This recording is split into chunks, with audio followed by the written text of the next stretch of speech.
right, welcome everybody to another episode of I Can Do This All Day. I'm Dan, the part-time Avenger, and with me is Mark, the resident Jedi. Hello there.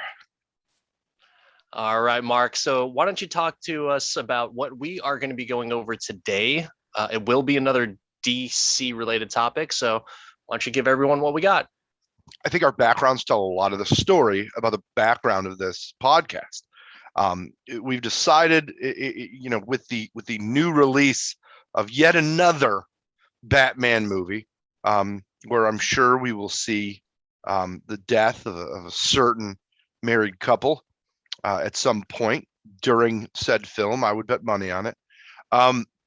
That we decided to deconstruct and review what we think is kind of the seminal trilogy of the current Batman universe or Batman universes that are out there, and that's the I think we're calling it the Nolan verse, the Nolan trilogy of Batman Beyond, The Dark Knight, and The Dark Knight Rises. Absolutely, yeah. And so we're going to have some fun with this. Full transparency, I am not the biggest Batman fan or the biggest DC fan, but I really thoroughly enjoyed all of these movies. We have some critiques, which we'll get into, and it'll be a little bit of fun debating, I'm sure. But I thought this was just very well done overall. I actually did not see Batman Begins in the theaters. So I think I watched it well into home video release. Everything else I saw theatrical releases. Mark, what about you? Did you see these in theaters? I I've watched Batman Begins so many times I don't remember the first time I saw it. I know I had it on Blu-ray. It was one of the first Blu-rays I bought. And then every one of them after that, being the comic movie enthusiast that I've grown to be. Did you get the Dark Knight Blu-ray just like everyone else did for Christmas and 2005 or whatever it was? I had my own copy, and then I got a copy. I had an extra sealed copy of that for years. I either might still, or it might have gotten donated or thrown into a white elephant or something like that, because it is kind of a joke at how many people owned that Blu-ray, right? It was like, it's like people in the 80s who got a surround sound bought Top Gun. People in the 90s who got a HD TV bought The Dark Knight. It's so funny. Like I remember specifically because I went into work after that Christmas. I'm like, hey man, how was your Christmas? Like all my coworkers and everything. Like, oh, did you get anything cool? It's like one of my former buddies, Jeff, just said like, I got The Dark Knight just like everyone else. I was like, actually, yeah. Now that I think about it, everyone else has said that they got that movie, so it was just kind of funny. What about The Dark Knight Rises? Did you get, or I'm sorry, you saw that in theaters as well? Yeah, I saw that in theaters for sure. Okay. It was the third one. You know how I like the third act of things. You do. Did you think that the audience played into the whole overall experience of the movie and your pleasure and your opinion about it? I think Batman movies have been a little different for me in that the only one I really remember the audience playing a big role into how much I enjoyed it was Lego Batman, which I saw on opening night, and is definitely in my top 3 Batman movies of all time. But outside of that, I don't remember these being as impactful as some of the Star Wars or Marvel movies. I think Batman's kind of a different crowd. And there have been so many Batman movies that I think that you don't get as much of a fervent following as you do, the first time you see Marvel do a thing, because they don't do it 17 times. Which is weird though, right? Because he's arguably the first or second most recognizable superhero. The top 3 are Superman, Batman, and Spider-Man. And yet, we had like raucous crowds for like Marvel, Endgame, Spider-Man, No Way Home, but Batman, yeah, I asked that question specifically because like he's one of the longest tenured superheroes, most recognized, most merchandised, and yet no one gets up in the theaters and like hoots, hollers, cheers Batman on. I think there may have been like a few like white person claps in The Dark Knight, but that's pretty much it. I don't remember anything else, but I yeah, very also fascinating. think I also think that these movies, and I could be wrong. I could be completely wrong, and I'm sure that the three viewers that we have will chime in and let me know. We might be But up to 4 by now. yeah, four. But I think that I don't think that this was as hyped as some of those Marvel movies. Like they didn't do midnight releases. Like I remember seeing the Sam Raimi Spider-Man like in a midnight release. And certain movies took advantage of things like that to hype it, and certain ones didn't. And I don't remember these Batman movies doing that.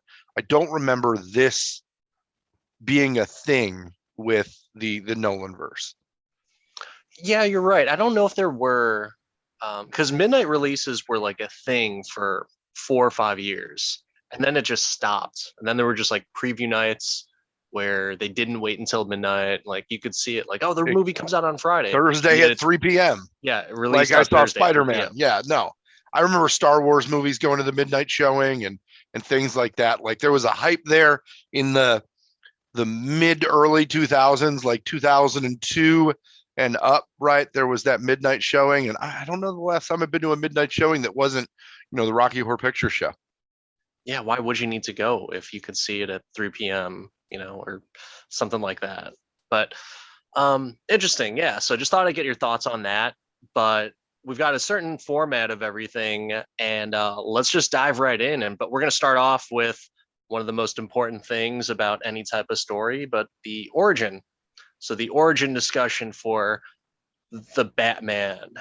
Um, I'll just kind of talk about like what I really liked about it, because you made the joke a little bit earlier that the new Batman Robert Pattinson one will have a certain couple get shot at the beginning of it or sometime during the movie, and while that did happen in this movie, he just didn't all of a sudden snap of fingers 20 years later turned into Batman.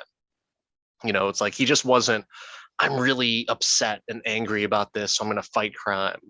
And it really kind of went into depth as to Bruce Wayne, the kid, who, it wasn't very emotional for me, but I could appreciate the fact that, like, okay, this kid's parents just got shot. Jim Gordon was there to comfort him. And then when he goes home to Alfred, he hugs the butler, and the butler's like, I'm sorry, like this is awful, and you shouldn't have experienced this. And I thought that was a cool dynamic, and the fact that they went as deep as they did, right? So Christopher Nolan decided to build his universe, his Batman universe, and what better way to do that than with a solid foundation, and that turning point of what would cause him to whether seek revenge or become the person that he is. Yeah, the one thing that I thought was really interesting about this is I'm pretty sure that the opera that they went to was Deflator Mouse, which was, or I'm pronouncing it incorrectly, No, but it that's was, right. yeah, it was an opera about bats, which I'm not sure if it was comic accurate or not. I just loved it. I was like, okay, we're gonna do this. I was disappointed that nobody asked if they'd ever danced with the devil in the pale moonlight, like my favorite Joker did, in the Tim Burton movies. But you know, the it was a good telling. Um, and then I liked the flawed character of Bruce Wayne in the beginning. I liked that he was scared. Um, the motivational video at the beginning of this movie with, oh, why do we fall? Right. It I think we both have heard that phrase a little too many times at a certain point of our life, but I definitely enjoyed the fact that they went into a little bit more psychosis, right? And not just having you diagnosed a middle-aged man as crazy, but being able to see the vulnerabilities of Bruce Wayne. The fact that he brought a gun to that hearing and the whole piece at the beginning of the film, I really, really enjoyed that. Because again, I thought it brought depth. Yeah, for sure. And it's funny that you mentioned that, because when I was watching the movie, um, I was just thinking, like, where's this going to go? Like, I kind of already knew because my brother had told me as to like, oh, you need to watch this because this and this happens. But I was still kind of thinking myself like, all right, he's got a gun. What is he going to do? Is he going to chicken out? Is he actually going to shoot him and, um, go off and train or whatever it is that he does, right?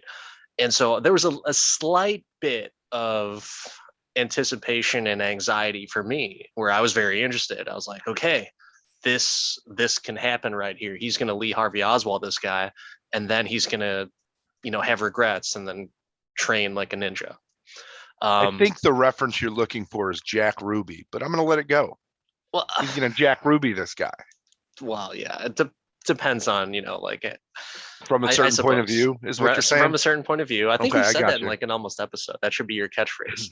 Uh, But with that though, like the fact that he doesn't go through with it, and then he's just like, oh, I'm out of here. I'm just gonna leave Gotham and do whatever, right? And But like the I thought reason that he was a doesn't go through with it is because somebody else does it first. right. Somebody beats him to it, and he's defeated because somebody beat him to the punch. No pun intended. Somebody Yeah, beat Batman to the punch. one would think though, would he have actually done it, right? I think the film gives you the impression that he would have. Why I was guess we'll Katie never Holmes know. so mad at him? True, true. She But was so mad she didn't come back for the sequel. I'm so glad about that, which we'll get into Batman's support system and the supporting characters. But so let's go into the origin a little bit more. Like, how badass is it that they actually showed Bruce Wayne assimilating into the criminal lifestyle to learn how everything was, right? So he didn't want to just or hang out with bad guys just to beat the shit out of them. He wanted to understand their psyche. He participated in some of those crimes, robbing his own family's company, and it was just deep. And then he gets locked up in the Saigon prison or wherever he was. I'm not sure where he was, but the fact that he's just picking fights in the prison yard just to beat guys up, and then the police say it's for their protection to lock you up in solitary confinement, not yours. And so it's super cool that they build stuff and just those small little instances and bits of dialogue that just even paint the picture as a whole. Like, this guy's freaking crazy. Like, there's something not right with him, and that's his journey. Well, I think that they set up that descent when they send vulnerable, weak Bruce Wayne into Falcone's diner or wherever it is, right? It's the East Coast, so it's a diner. And they sit down, and he's, talking about how he could just shoot him in the head, and regardless of his family's stature or his monetary power or influence. So essentially, he goes into the Falcone place, and he's powerless without any of that. Literally threatens to shoot him. So he leaves, understanding that all of that power and all of that money bought him basically a huge level of disrespect.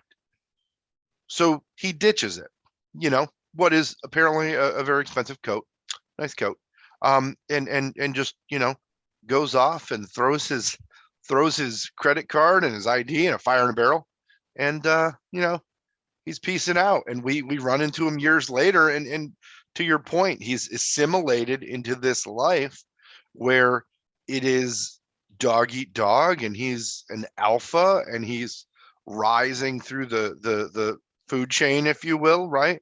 He's becoming more of an apex predator, and I think the coolest thing in Batman Begins to me is that they bring in another apex character to be his mentor and the anti-hero, which, good on Christopher Nolan for digging into a character that nobody was thinking about using in a movie, as far as I know, right? Or could have done it in a way, and to do it, after the success of that character in the cartoon, right? I think that Batman the Animated Series brought me the best Ra's al Ghul, but Liam Neeson somehow lost his complete accent and did a good job. The person who's bully on accents, you got to admit he did pretty well. He did pretty well. Yeah. So I loved it. I loved it, and he took it to the max he could possibly take it until he reached the point that was the anti-point that he started at, right? He started this descent into crime by wanting to kill, and he ended with I can't kill. Yeah. Which is awesome. And everything going up into that point too, was kind of once again, one of those things that we probably never thought of as kids watching the cartoon or even watching the previous Batman movies, the origin of the gauntlets.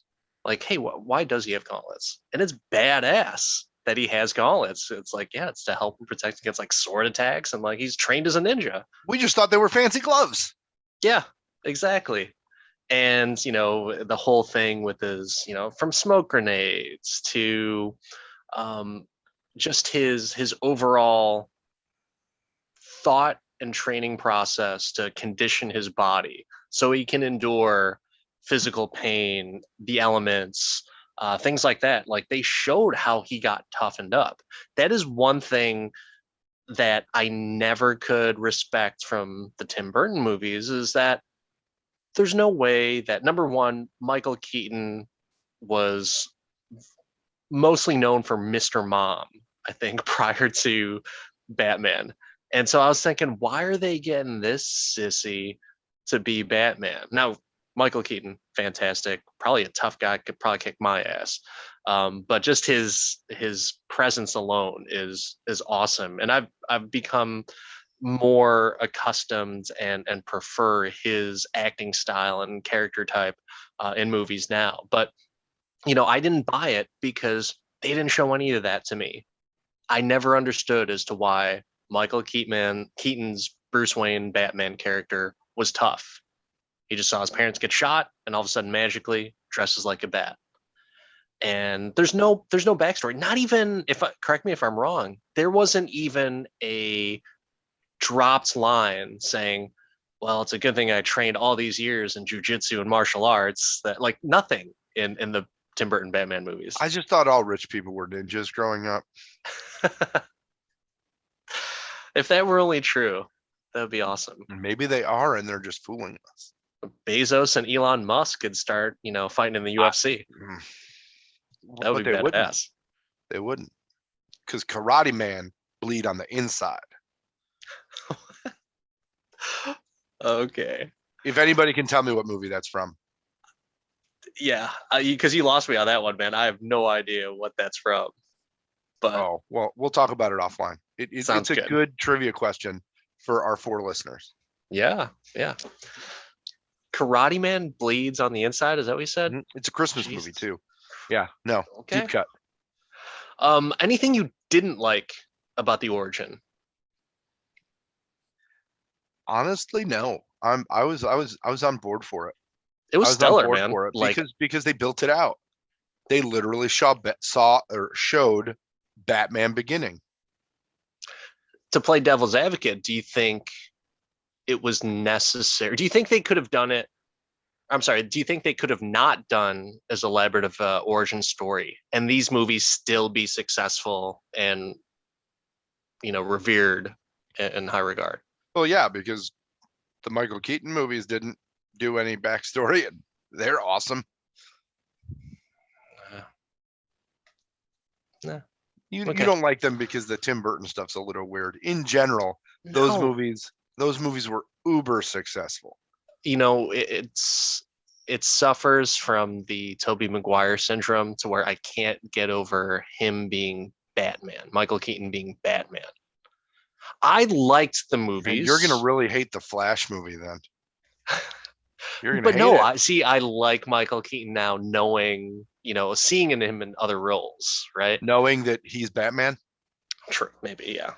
maybe that's what it is. Maybe it's just that nostalgia. So like I said, and just like our some of our descriptions for our podcast on different sites, the hypocrisy is strong with this one. So hey, but yeah, I can't say there's anything else I did not like about the origin. It was expertly done. I don't think I can really nitpick anything other than the fact that how the hell did he get back from the League of Shadows and just flying on a jet plane? That's the only thing that I can nitpick. He Like made a he phone just call. called up Alfred and said, "Hey, I know I've been missing, but I'm here. Can you pick me up?" I mean, Alfred's just a good dude. Yeah, I know he's a fantastic guy, but yeah, that's the only thing I can nitpick. That's it. That's the only thing. But Yeah. because you brought up Alfred, let's talk about the supporting characters throughout the trilogy. So we'll be talking about all three movies and their characters and everything. And let's talk about your boy Alfred. Why don't you tell us what you kind of liked and your thoughts on him as a character? I mean, as a character, Alfred's pretty consistent across every Batman property, and Michael Caine is stepping in as Alfred after, I'm pretty sure in every other Batman movie, they shared the same Alfred across all of the Schumacher and Burton movies. Am I right? I believe so. I believe it was the same Alfred. Yes. Michael Go, Sounds I right. believe that's the right gentleman. But I was a big fan of him. I thought he did well in there. But Michael Caine, who is an amazing actor, Austin Powers' dad, uh, I thought was right up for it. He had some wisdom in there about some men like to just watch the world burn. He Yes. came in when it was necessary. So Alfred provided counsel in manufacturing, in day-to-day life, in all the areas where you think that an Alfred should be, right? He was a well-rounded English gentleman. I wanted to know more about him because didn't you find it kind of strange that like so he added humor to Alfred? Not saying that Alfred before wasn't funny, but he wasn't like a smart ass like this Alfred It was. was more of a campy, funny Alfred, right? I think the Alfred in the other movies was kind of a throwback to some of the Adam West lines. Like he was the one that delivered the camp for everybody. Not Right. that Clooney wasn't campy enough for every movie ever. But we're not here to talk about Clooney, or nipples in the bat suit, which were not in these movies. I think that Michael Caine just brought a certain level of class and comedy to it, right? He didn't go full alcoholic like Jeremy Irons, which I appreciated, and I think we know I do. But yeah, this is definitely one of my favorite Alfreds for Didn't sure. you find it strange though that he was hunting thieves in the jungle? You don't know where Alfred came from. Rich Well, people find like some pretty slick dudes to come and take care of them. yeah, but he just turned into a butler. Like if you're hunting thieves in the jungle, you all of a sudden You get don't know that he was a butler per se. He could have been Bruce Wayne's, or he could have been Thomas Wayne's head of security. Didn't you ever see First Kid? no, I didn't because I watched adult movies when I was a kid. So I watched, R-rated movies. I despised kid movies. So, and I put that in quotes, kid movies. But no, you're right. You're right. But is this head of security, just to play off of that for a second, is the head of security going to bring you wheatgrass juice in the morning? Like, no, absolutely not. I feel like those people are very they just do what needs to be done. I guess. I I mean, guess. And think about the maybe it's money that he was making, or you had to pay somebody with that kind of credential. Who cares if you're not? You're think about this. I took you out of that jungle warfare site. You come, just run some basic urban security for a billionaire, and you know what? maybe he really likes wheatgrass and he wants to share it, or he really has a certain type of coffee that he feels like, you've been drinking drip coffee. We need to get you some Italian espresso. It's going to up your game in the morning, and he just likes to share the wealth. Well, why are we questioning Alfred as a person? Because Nolan did such a great job with building the origin of Bruce. You would think that just even a dropped hint of dialogue, very much what I could have sufficed with Michael Keaton's Batman, is like, yeah, Alfred was ex-military, ex-ops, but really just didn't want to live that type of life anymore. So he found the Waynes and something, I'll take whatever. But I didn't hear any of that stuff. So I was just a little bit curious about that. I thought his personal stories definitely added dynamic to the Dark Knight when he was talking about the Joker and that whole line of some people just want to watch the whole world burn. Yeah, I mean, fantastic, absolutely fantastic. But yeah, I think he knocked it out of the park. My cocaine did it again. So yep, I said it. My cocaine. Hey, the dude is international Alfred Pennyworth, international man of mystery. Yeah, that's literally what he was. All right, so what about Lucius Fox? Morgan Freeman. I love that they made this character more than just a coworker. I remember Lucius Fox from the cartoon.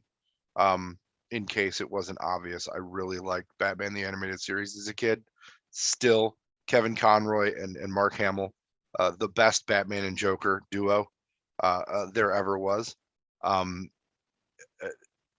I remember Lucius Fox in this just being like an afterthought character.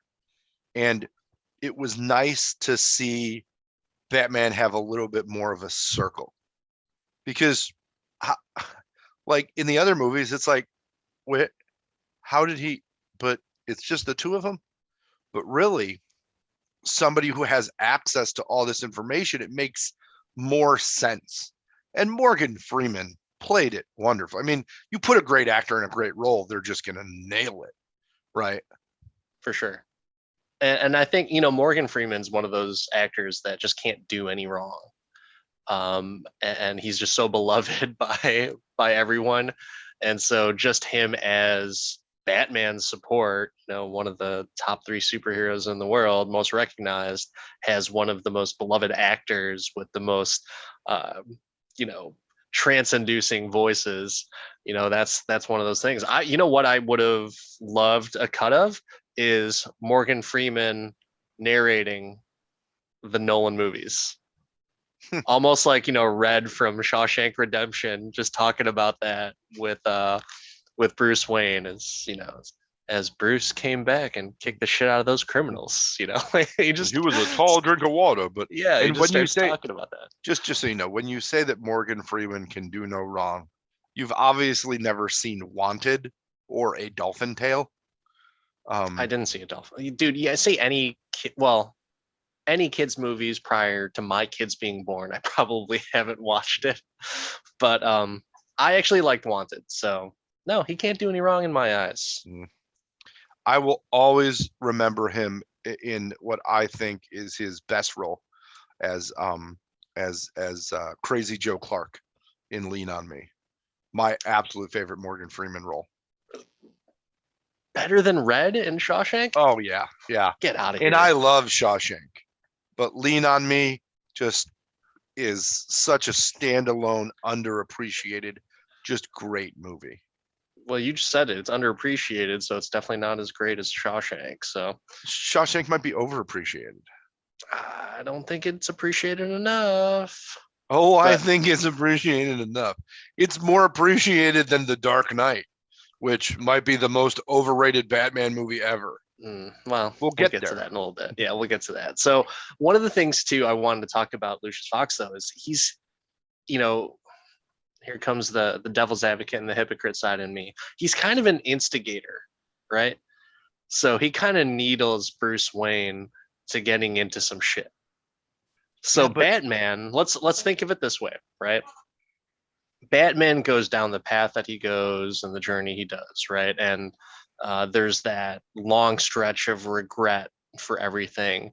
But Lucius Fox arguably could be the person responsible for that. So he could be responsible for poor Alfred's heartbreaking at the end in The Dark Knight Rises, because he keeps on giving him these like little gadgets and toys to get into more physical harm and trouble. And yeah, man, like he could have been like the friendly neighborhood Batman, but then he turned into the worldwide international spy Batman with a lot of Lucius Fox's tricks. No, I think one, you answer the ultimate Batman question, right? Where does he get these wonderful toys? And I think that anybody that's really successful at something has to have somebody pushing them. There's a difference between pushing and instigating, though. Uh, He didn't want to come back in The Dark Knight Rises, and Lucius was like, "You sure you don't want to check this shit out? well, I don't Come think that on." I don't think that Lucius was the catalyst in his return. It wasn't, but he kept on trying to bring him back, knowing damn well that the guy only could walk on one leg. I mean, it's amazing what a knee brace can do. Right, exactly. Which Ask I'm Brody. willing to overlook, but that's almost a little too far fetched for me. But they did it well. All right, so Robin, otherwise known as Officer Blake. 10 things? Yeah, yeah. 10 things? I'm not a huge fan of Joseph Gordon-Levitt, but he's a very good actor, and I thought he did this role very well. If it wasn't for 10 Things, I probably wouldn't be so skeptical of him, but he's a damn good actor. So, Oh, he's an excellent actor. I just tease, right? I mean, best Robin that they've had, because the only other Robin they've had is Chris O'Donnell. So 10 I things, enjoyed him. well I better than enjoyed School Chris O'Donnell. Ties. It was fine. It was fine. Hooah. But yeah, so what did you think of Blake as a character and support for Batman, most importantly? I think that it was honestly underused. Um, there's they deviated from the standard like acrobat parents fall. That's the story. That's the first Robin story. So they kind of went the Tim Drake way. They took that approach where it was just somebody else, right? Somebody else who wanted to get involved aspect. They made him a cop, for a reason, but they also wanted to highlight the corruption in the police force in Gotham, which I thought was good that they touched on. Did they have you fooled though? Did you think that wasn't, some type of Robin or something like that? They didn't go too deep into. They went into mythos in some areas, and in other areas they just left it. Like there was no Bullock in this, right? There was no like dirty heart of gold, soft shoe or gumshoe cop out there either, right? So there was Jim definitely Gordon. some. Right, but that's the commish, right? Like that they told his origin story too. Um, you know, and saw his family almost killed by Two-Face. So there's all of that involved as well, though he didn't have a daughter. So again, they deviated from the mythos because where's Barbara? There is no Barbara, only this dude. So I didn't mind it. Adding a Robin to Batman movies historically definitely clunks them up a little bit. But because there was so much runway, not introducing that character until later, I mean, how much of a support was he really? I mean, if anything, he was like that moral support of like, I know who Bruce Wayne is and I know who Batman is. Which I found kind of interesting. And I think I need to talk about that now because I don't know if I could hold it in. But it's so crazy that Blake knows who Batman is. That's Bruce Wayne because he smiled at him. His eyes, like the way he looked at him at the orphanage. I've seen that before. Whatever. All right. So if that was his logic of it, fine. Whatever. But the thing that I just couldn't understand, which we'll jump around a little bit and we'll talk about Jim Gordon as well too, because he's involved in this, is that when Jim Gordon is in the hospital, Bruce Wayne goes to see him, and he's just wearing a ski mask. He's wearing a $5,000 suit and a ski mask, and he still doesn't know who that is. Like, does Batman just wear these $5,000 suits? And But he got the voice right. He got the voice right. And well, and that's arguable morphine's too. a hell of a drug. Yeah. But so he's talking to him there, right? And then when Blake goes to talk to Commissioner Gordon, he's like, you know who Batman is? He's essentially saying, you know who Batman is, right? Like, yeah, I know who he is. He's Batman. Just that's all we need is Batman. So I interpreted that as, oh, he knows that it's Bruce Wayne, but he just doesn't want to out Bruce Wayne. So then at the end of the movie, as Bruce is going to go off and save the day, but kind of go into his untimely death as well too for self-sacrifice, he's like, whoa, tell me who you are. Tell me who you are. Like, really, dude? You don't know who that is? Because I'm pretty sure like an hour and a half earlier, you kind of alluded to the fact that you knew that Bruce Wayne was Batman. Gordon didn't know. But he needed the line about the coat. Why did he even say that stuff? Like, and why was that allusion there in terms of? I think 10 Things didn't know either. I think you're just kind of trying to assume there was some knowledge there that wasn't. I just think he liked Batman. Dude, I 100% think that a majority of the people also think that they knew, or at least Blake knew for sure. The Gordon thing, obviously, he didn't know because at the end of the movie, I think that was just inconsistent writing. At the end of the movie, he's like, tell me who you are. I was like, oh, it's Bruce Wayne. Because after all those years, he's going to remember what the little kid said, or what he said to the little kid, or did for the little kid. I don't know. I think he might be like, that's weird that he said that.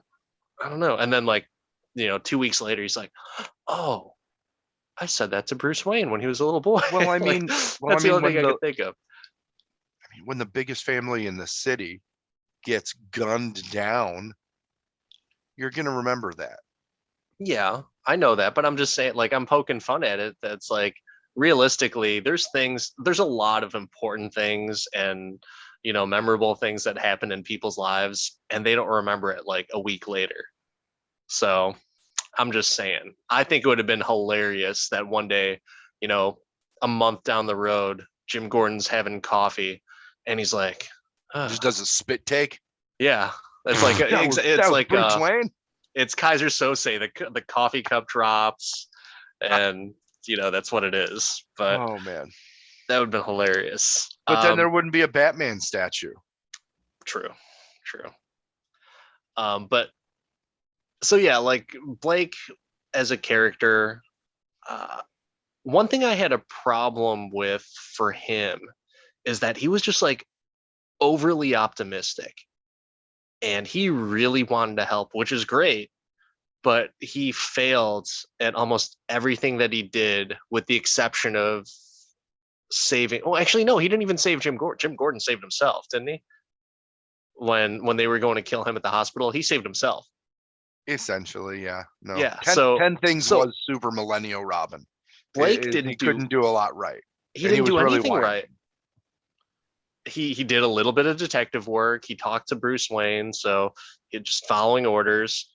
You love people that follow orders, but I think Batman gave him the direct orders, like, get the kids out of the city. And so he gets all these kids on the bus, and what happens? He doesn't get them out of the city. I mean, he essentially causes some of the most costly infrastructure damage to the city of Pittsburgh that's ever been seen. Now it's the Six Bridges city. instead of the Seven Bridges City. It's so funny because it's like, and I didn't think about it until my maybe third or fourth watch. Like, you know, I was like, oh man, like what if they did uh Blake as Batman or Blake as Robin or Nightwing or whatever, right? And then I'm thinking like, wait a second, what did he do that he was successful with? And just I couldn't think of anything. He And did a good job quitting. That's what he that did. bus scene, he even quit on trying to get the kids out of the city. He did. He was a He good said, quitter. "Get back on the bus, and we're gonna go right back." We're gonna go So right what you're back. saying is at the end of the movie, Bruce Wayne gives him a participation trophy. Is that what you're telling me?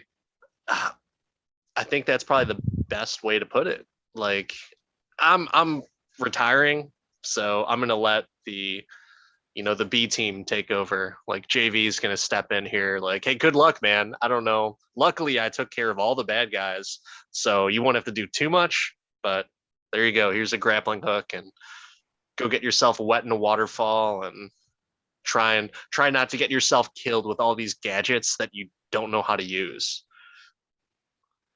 Interesting, right? Don't worry, I have a knee brace. Yeah, yeah. So yeah, Robin. I, I think it was a cute little drop at the end when the lady's like, "You should use your real name, Robin," and then everyone's like, Oh. "Oh, Robin!" Like, Yeah, you guys no. didn't see that coming? You The movie was so bad. We needed something. We It's needed like, something.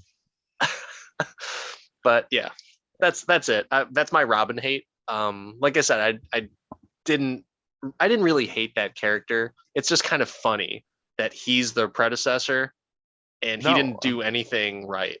I think it's hilarious that there's more than 10 things you hate about that character. All right. Let's go on to the next support character, which this is funny because it's also in the villains section, but Selena Kyle. Selena Kyle. You've got that face on you right now, like you had this weird face. So go ahead. I love Anne Hathaway, but why? Why? You could have gotten so many better people to be Selena Kyle in this movie. You could have added so much, but you had to go Anne Hathaway. You did Name Princess one. Diaries up. Name one that would have been a better Selena Kyle or Name Catwoman, whatever. One actress.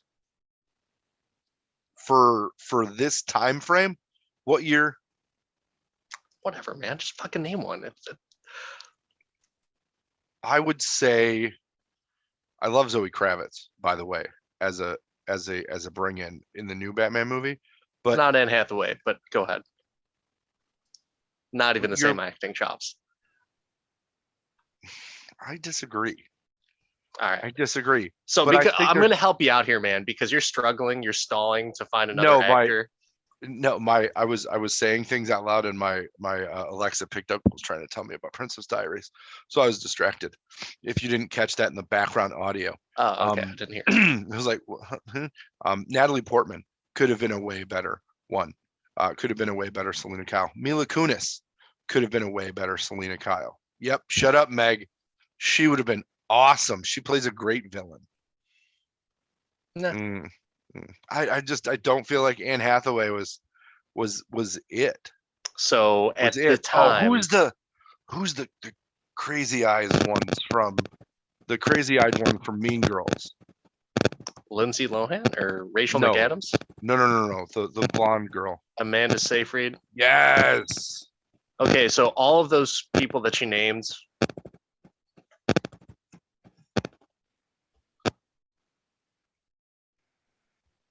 Okay, we're just gonna leave that in. Um, so all the people that you just named right there, Yeah. not even great actors or were even in any top box office hits at that time. So name one thing that Anne Hathaway did in that movie that was great or took acting chops at all. Oh my God, are you kidding me? So I'm glad that you said this because I think Anne Hathaway is the best character in the trilogy. So She plays the subservient maid, right? And just, and then she turns on a dime as like, oops, you caught me. And so like she does like a little Britney Spears, oops, I did it again, but she does it in a good acting way to where it's like, yep, you caught me. Britney But you know what? Spears could have delivered that line in Shit, performance. dude. Anne Hathaway was the best actor, I think, in all three movies. And her performance just turning on a dime to where she can turn it to whatever character that she wanted. Her gravitas and her presence that she just to her overall swagger was clearly evident. And so she hypnotized Bruce Wayne, hypnotized audiences as well, to hypnotized politicians basically in that movie. And the fact or the that little scene where she goes with the politician and the police raid, and then like gunshots get fired and she goes hysterical, and like in a millisecond she shuts it off and then just walks out. It, acting chops at its finest. No freaking way. And I'm positive, positive Mila Kunis would eat shit. She would not. She doesn't have the acting chops for it. And at the time, especially at the time, she was on Family Guy and maybe a movie, maybe. What in 2012? That because this movie came out in 2012. Maybe a movie with Justin Timberlake, maybe. Dude, Black Swan was in 2010. Okay. Natalie Portman was won an Oscar for that in 2010. Yeah, Natalie Portman, fine. She won a 2011 gold. Mila Kunis won a 2011 Golden Globe for Best Supporting Actress in a Motion Picture for Black Swan. Literally the year before. Don't give me Mila Kunis hadn't done anything. Mila Kunis had done a ton leading up to when this would have come out. I'm gonna still say not the acting chops like Anne Hathaway. Natalie Portman, I would say maybe. I would probably say yeah. But I still don't think that she has the almost like the craziness factor. Like Natalie Portman doesn't have that. I think she could play a character consistently across, but I don't think she has those spikes. So we need you to watch Black Swan, because both of those actresses went bonkers in that movie. Bonkers. So, well, and I did watch it, but either way, I don't think they could have pulled it off. No. And Hathaway, I personally, and this is that I don't know if this is going to be a controversial opinion, but I would have liked to see them just bring in somebody that looked that was a little bit different, right? Not just your white bread Catwoman. I loved the old like Eartha Kitt Catwoman, or who's the original Catwoman in Julie Newmar, Eartha Kitt. Julie Newmar, Eartha Kitt, like the comic Catwoman. There was no diversity in this movie except for Morgan Freeman. Like it was like, Gotham, pretty white city there. So.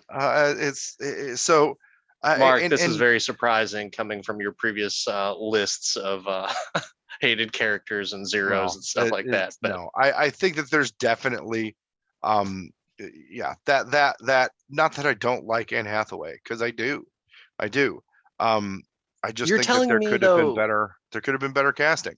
You weren't impressed with her acting chops, with kind of being like the sexy cat burglar, but also at the same time the badass bitch that could kick the shit out of every guy in the room and manipulate all the people in the room. So she did a Natasha Romanoff, is basically what you're saying. She did a ScarJo. That's what she did. She actually was able to act. How dare you? I know, man. I'm an Avengers fan. How dare I love you? Scarlett Johansson, but Anne Hathaway, better Mm, actor. mm. The I mean, if you ability wanted to to bring, just that ability to have that performance go from like 20 miles an hour to 100 in a millisecond. She has that. I'm not saying she's great in every single movie, but for that perfect role, perfect Catwoman, perfect actor in the entire trilogy. I'm gonna agree. I'm gonna agree to completely disagree. So Agree to anyone who's completely watching or disagree. listening right now, please send us your thoughts on this. I can do this all day at I'm sorry, I can do this all day podcast at gmail.com. On our Instagram, please. I want to hear some of this stuff because I'm this is one thing I just can't stand for. And I need to have all of you band together and tell Mark that he is wrong. Anne Yeah. Hathaway, aces in my book. Dan just wants an autograph or like a snuggle. Actually, you know what? Like she hasn't come out with a lot of stuff recently, and like I think she's kind of on the outs in Hollywood. She isn't really, you know, Anne Hathaway. yeah. I don't think she's really doing a whole lot now. She just Um, did like a Netflix, you know, movie shot during the pandemic. I think it was a Netflix one, but that's pretty much it. She hasn't done a whole lot, but I respect her body of work. But anyways, she did that Oceans movie, didn't she? Right yeah, she did. before, right before, and she was in The Witches. Never, don't even know what the hell that is, but okay. Oh, it was a show. Wow. Yeah, Yeah. she's still been doing stuff. The Hustle was what I was thinking of. You know, the movie that completely ripped off the Michael Caine classic Dirty Rotten Scoundrels, like literally stole lines from Dirty Rotten Scoundrels, which was Anne Hathaway and Rebel Wilson. Oh, that movie. Yeah, she did that movie, and that was just right before, that was 2019. It was right before the I'm pandemic. not saying she's not working, but I'm not saying she's in like blockbuster movies. The She did Hustle, that, sorry, no. Ocean's 8, which was a huge movie, huge girl power movie. She was in The Intern with De Niro. Like, don't tell me that she hasn't been working with some people. Alice I Through the Looking okay, wait, hold Glass. on. We got to pause right there. So you're telling me Robert De Niro is in top movies now? He hasn't been in a top movie in forever. He does movie. Quote, and I quote him, like when he was talking to his wife, like he went into like this rant that like this is why I have to keep on doing these shitty movies because of your spending. And yeah. So poor So do you Robert De want to Niro. rethink that Robert De Niro doesn't do big movies? I'm not counting The Irishman as a big movie. Because that was both a big movie and a really fucking long movie. That's about it. Long movie, not a great movie. I believe that there was some level of what is the word? Nominations for Oscars for that movie. So, It's fine. you know, I think that It's everybody can write in on Instagram or send a Gmail and tell Dan that he's wrong, that I he think should sit everyone there will in his wrongness and be wrong.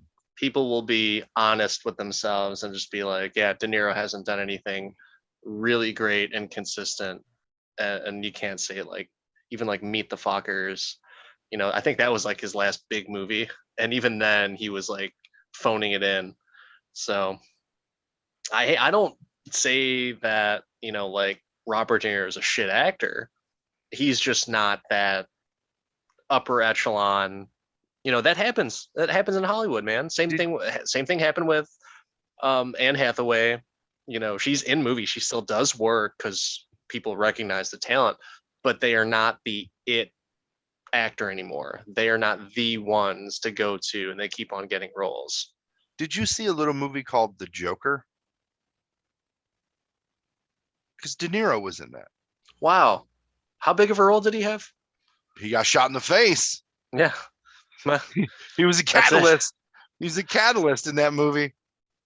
And I love the callback. it was his movie The Comedian back in like the late, I think it was late 70s.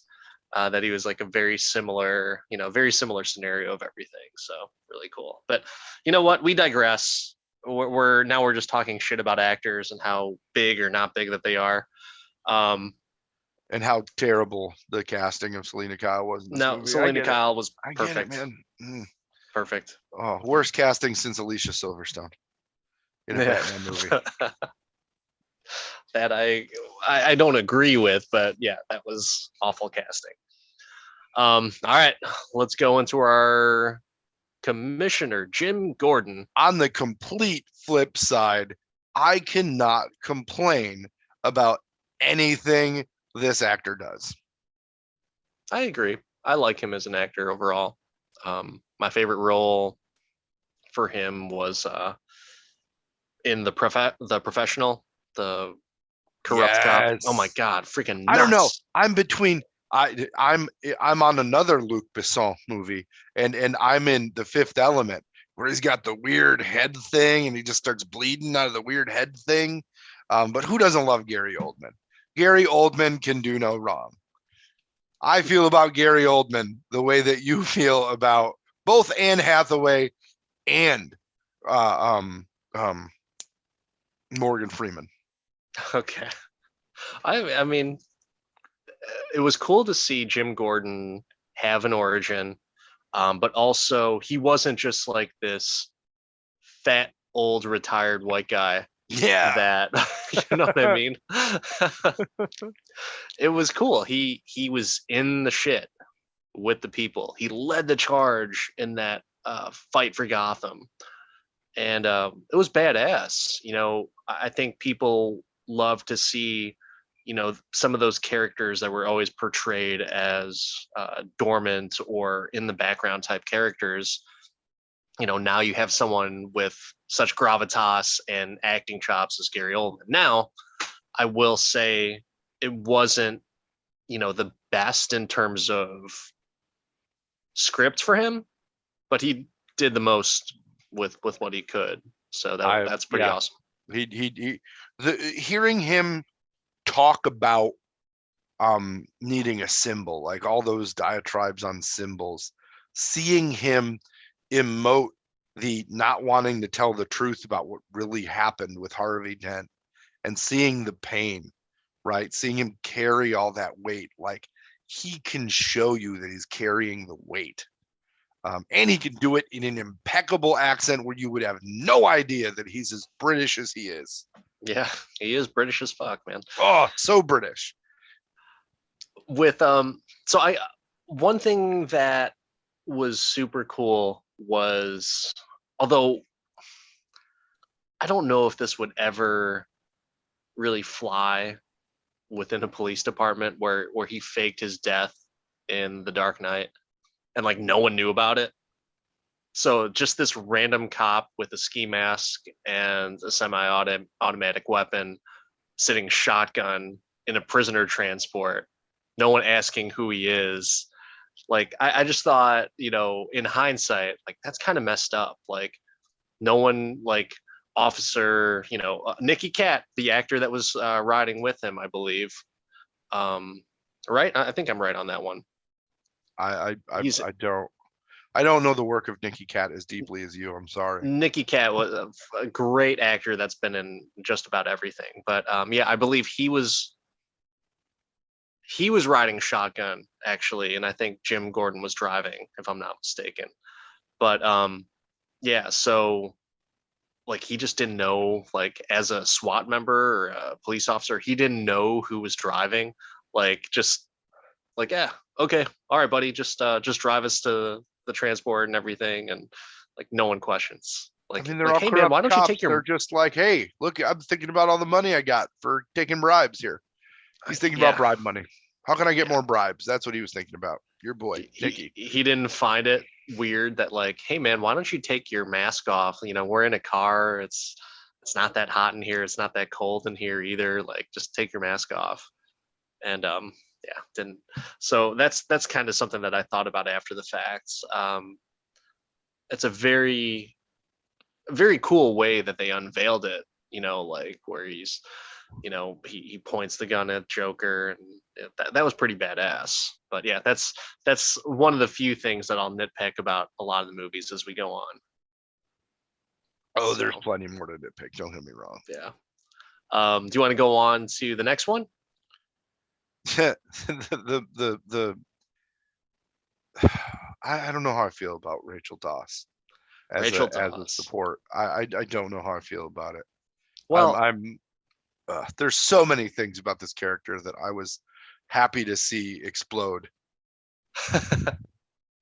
so I wish Katie Holmes would have been the one to be exploded by the Joker, because I thought she was awful. I think she's just not a good actor, and I didn't hate her in Batman Begins, but I wasn't like, I definitely wasn't in love with her portrayal of her, and yeah, I just So have your this thing team against. Maggie Gyllenhaal? I'm not a big Maggie Gyllenhaal fan either, but she definitely was a million times better than Katie Holmes. A million, for sure. Agree to disagree. Get out of here, man. Agree to disagree. Maggie Gyllenhaal is way better of an actor than Katie Holmes, better range than Katie Holmes, better emotional projection than Katie Holmes, and she could play a realistic district attorney. Or was she the assistant to the DA or whatever it was? But yeah. I'm trying to think of a good Maggie Gyllenhaal movie. I don't even think that she's that great in other movies. It's just that she nailed this particular character more so than Katie Holmes did. But did she? My opinion, yes. That can totally be your opinion. To me, she's just, Jake Gyllenhaal's sister. There is a bit of nepotism there because, like I believe someone was involved with Jake Gyllenhaal within the movie, or maybe it was just the association of Jake Gyllenhaal and Heath Ledger working together, and maybe Heath Ledger pulled some strings like, hey, let's get Maggie Gyllenhaal in here. I got to do my buddy a favor because we did a whole lot of stuff to win some Academy Awards for this one movie. I mean, or they said, hey, well, who's a brunette actress that hasn't been working in anything in a while that we could probably get, because this will be literally the biggest movie of her career? Oh, Maggie Gyllenhaal. Yeah. I didn't, like I said, I'm not a fan of Maggie Gyllenhaal. I'm not part of the I love her fan club. And Katie Holmes, I just I watched Dawson's Creek, but I wasn't yearning for her to be in a Batman movie. That's for sure. Just saying, stop being mean to Joey. Yeah, well, I think I did prefer Joey compared to everyone else, but not in this movie. Joey could not portray an attorney. So I'll turn it on you. In 2005, what actress would you have brought in with the gravitas to because the emotional scenes in Batman Begins that define Katie Holmes' range were very good. Were very, very good. Who would you have replaced her with? So Katie Holmes didn't do an awful job. I just didn't really think that she was the best fit. Natalie Portman definitely could have, just because you mentioned her. Anne Hathaway 100% could have, because there was such limited dialogue that she had, but the pieces of dialogue that she did have that were really influential for the character Bruce Wayne and Batman, she would have been able to execute those. I mean, really, you could have gotten anyone. You could have gotten, gosh, I'm trying to go back to like that particular year. You could even gotten someone for who reference, wasn't brunette. in that year, Natalie Portman was in V for Vendetta. Yep. Anne Hathaway was in Brokeback Mountain. Mm-hmm. The perfect Catwoman was in Rent. Rosario Dawson would have been the perfect Catwoman. Rent sucked, just so you know. Done. I understand Rent sucked. Actually, it wasn't that bad. And Tick Tick Boom. Amazing. Loved it. Great. No, well, the movie Rent. Bah. Yeah, not as good as the play Rent. Yeah, but when we're talking about 2005, like some of the bigger actresses at that point, Jolie was in Mr. and Mrs. Smith. For me, I mean, I wouldn't have complained about Reese Witherspoon, who was in Walk the Line that year. Any of those actors would have been fine. You could have picked any female. Didn't have to be white. It could have been anyone of any ethnicity. I almost would have preferred it if it was someone of color. Just because I think it would have been able to add in that, I think it would have been true to the character as well too, where you get a little bit of diversity in the cast, but you also get a different point of view of crime fighting, the justice system, trying to be a honest lawyer and a good lawyer in Gotham's already corrupt justice system. I think that would have been fantastic. But so you're thinking like an Eva Mendes who was in Hitch that year? No, I wouldn't have said Eva Mendes. Gosh, I mean, I don't know offhand like for the actors in that year, but I would have taken just about anybody. Hell, I might even taken Beyonce. I think she was like right around Austin Powers at that time, wasn't she? Maybe. It was after. It was after. Okay, but I mean, I'm not saying Beyonce. I kind of said that to be facetious, but anyone really, it wouldn't have mattered to me.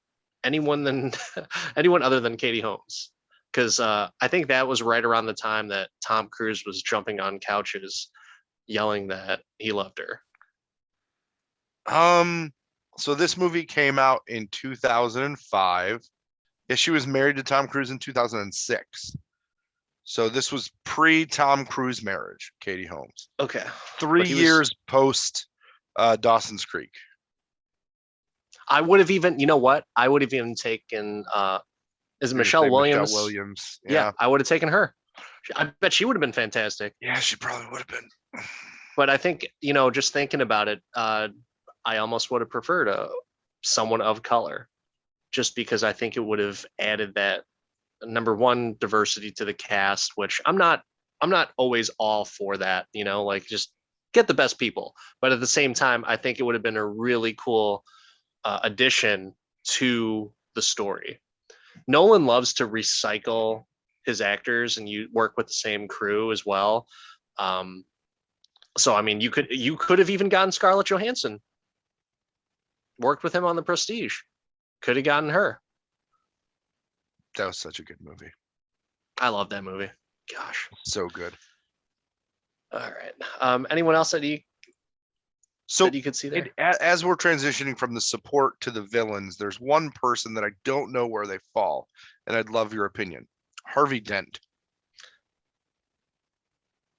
You know what? I'm glad that you mentioned that, because that was something I think I forgot to put on our little list there, because I wanted to put him, just like Selena Kyle, in both the support and the villains.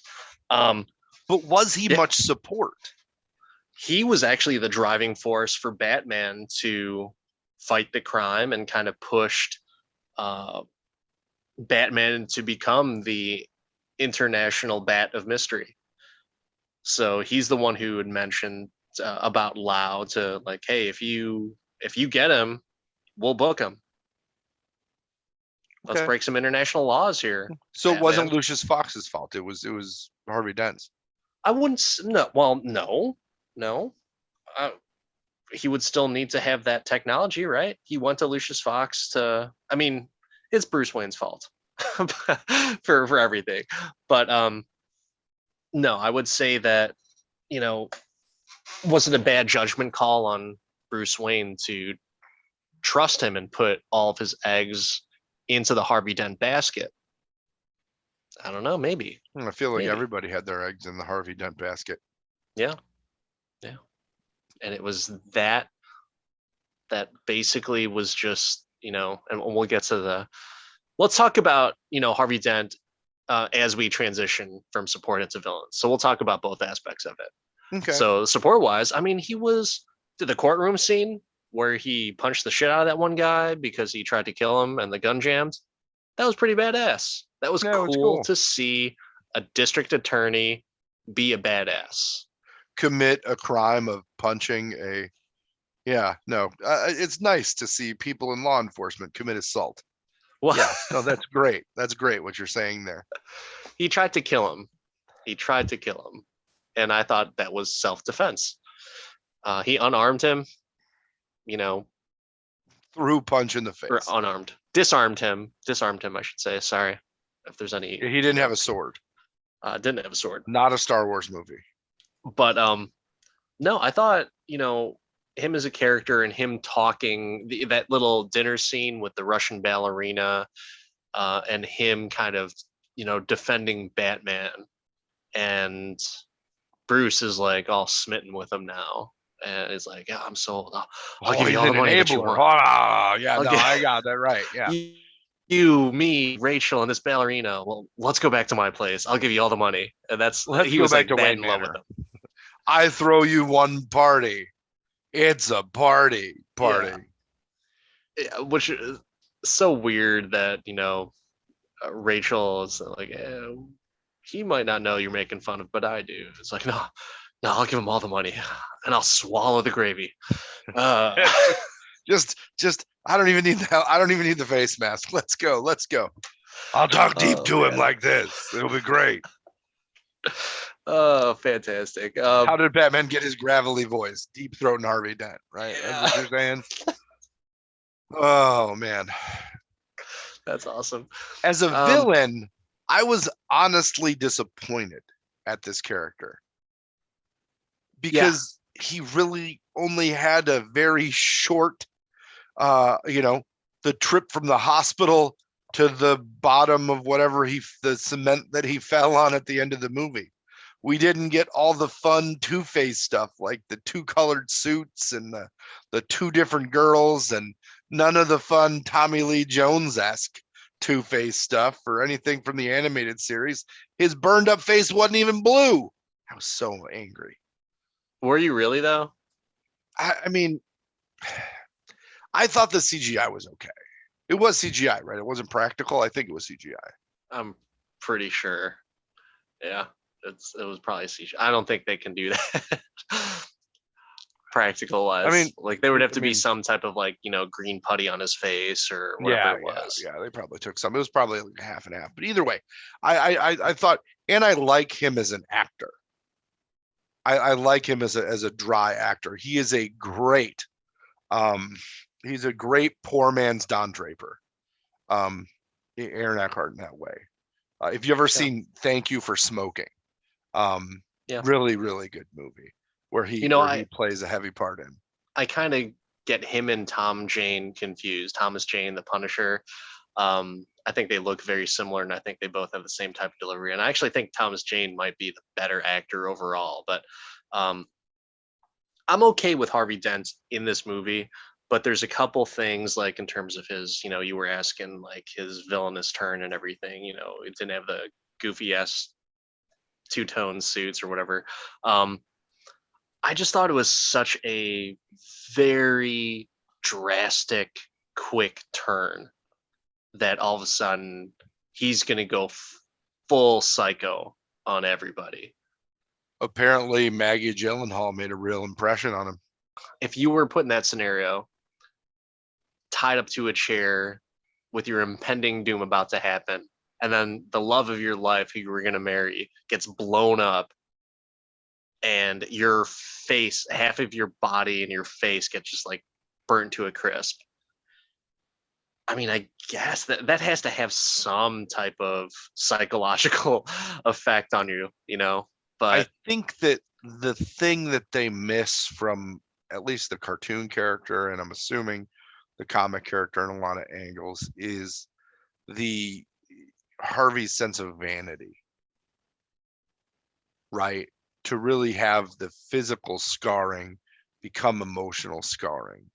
Like I get, like, if I lost my wife in some brutal bombing craziness, I'm sure that I would be very unhinged and upset. I don't know that I would go supervillain on it. Do you I think I would just get really fat and eat a lot and be sad. But do you think that like the whole vanity aspect. You bring up a good point, but the whole vanity aspect, though, then Bruce Wayne wouldn't have been like, "Yeah, I'm gonna back this guy." He would have been like, "This guy's another asshole. Like, whatever. I'm just gonna." But again, in the comics and the movie, in the comics, in the original flow of the character, they actually knew each other for a while. They were friends. They were socialite friends.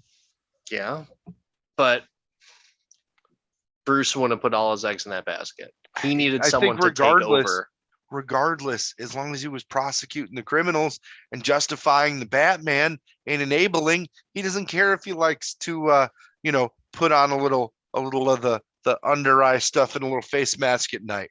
I don't think that bothers him. I think Nolan did the right choice of making it as grounded as possible. Um, I I think it's a very tough execution to really turn on that dime. So, I mean, I think he that did I the will best. say Nolan did a good job of not overusing the countless numbers of Batman characters that were added to this film. with Harvey Dent. One critique, and it's my nitpick on things, but I just whoever oversaw the editing on this thing, like, why couldn't they just do a reshoot on this? But you know, Jim Gordon, or no, I think Bruce Wayne had said, when he was talking about the whole cell phone plan or cell phone government plan for the army. Mm-hmm. He was talking about that, and Lucius was like, "I didn't know we had any military contracts." And he's like, "Lucius, I'm going to play this one pretty close to the chest." Okay. Then Harvey Dent, after he gets saved by Jim Gordon, he says, "Wow, you really do like to play things close to the chest," which Jim Gordon never said. They Harvey said Dent close never. to the vest, and it's a common expression.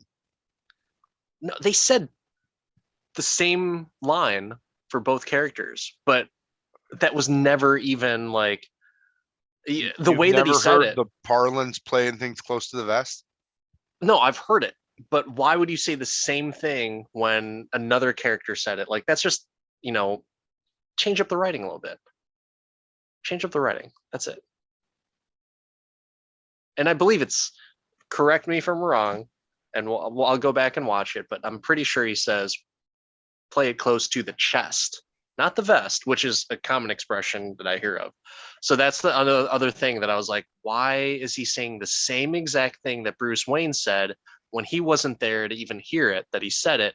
And he's referring to Jim Gordon saying that he plays it close to the chest when they never even had a conversation like that. So it's I can do this all day podcast at gmail.com and comment below to tell Danny again that he's sitting in his wrongness being wrong. I believe it's to the chest, my friend. Play it close to the chest. I mean, I'm a fan of the chest, but not in this instance. I'm pretty sure he said that. All right, so we'll talk about that later. Well, you know what? We'll just stay on after the episode, and we'll just we're just gonna Google YouTube the clip. Yeah, no, we'll YouTube it. I think that there's a great transition here from a semi-inactive villain to the villain that was behind a lot of the plotting and the activity going on in Gotham, and I love the fact that they put Ra's al Ghul in this movie. Love. I said it earlier. I'll say it again.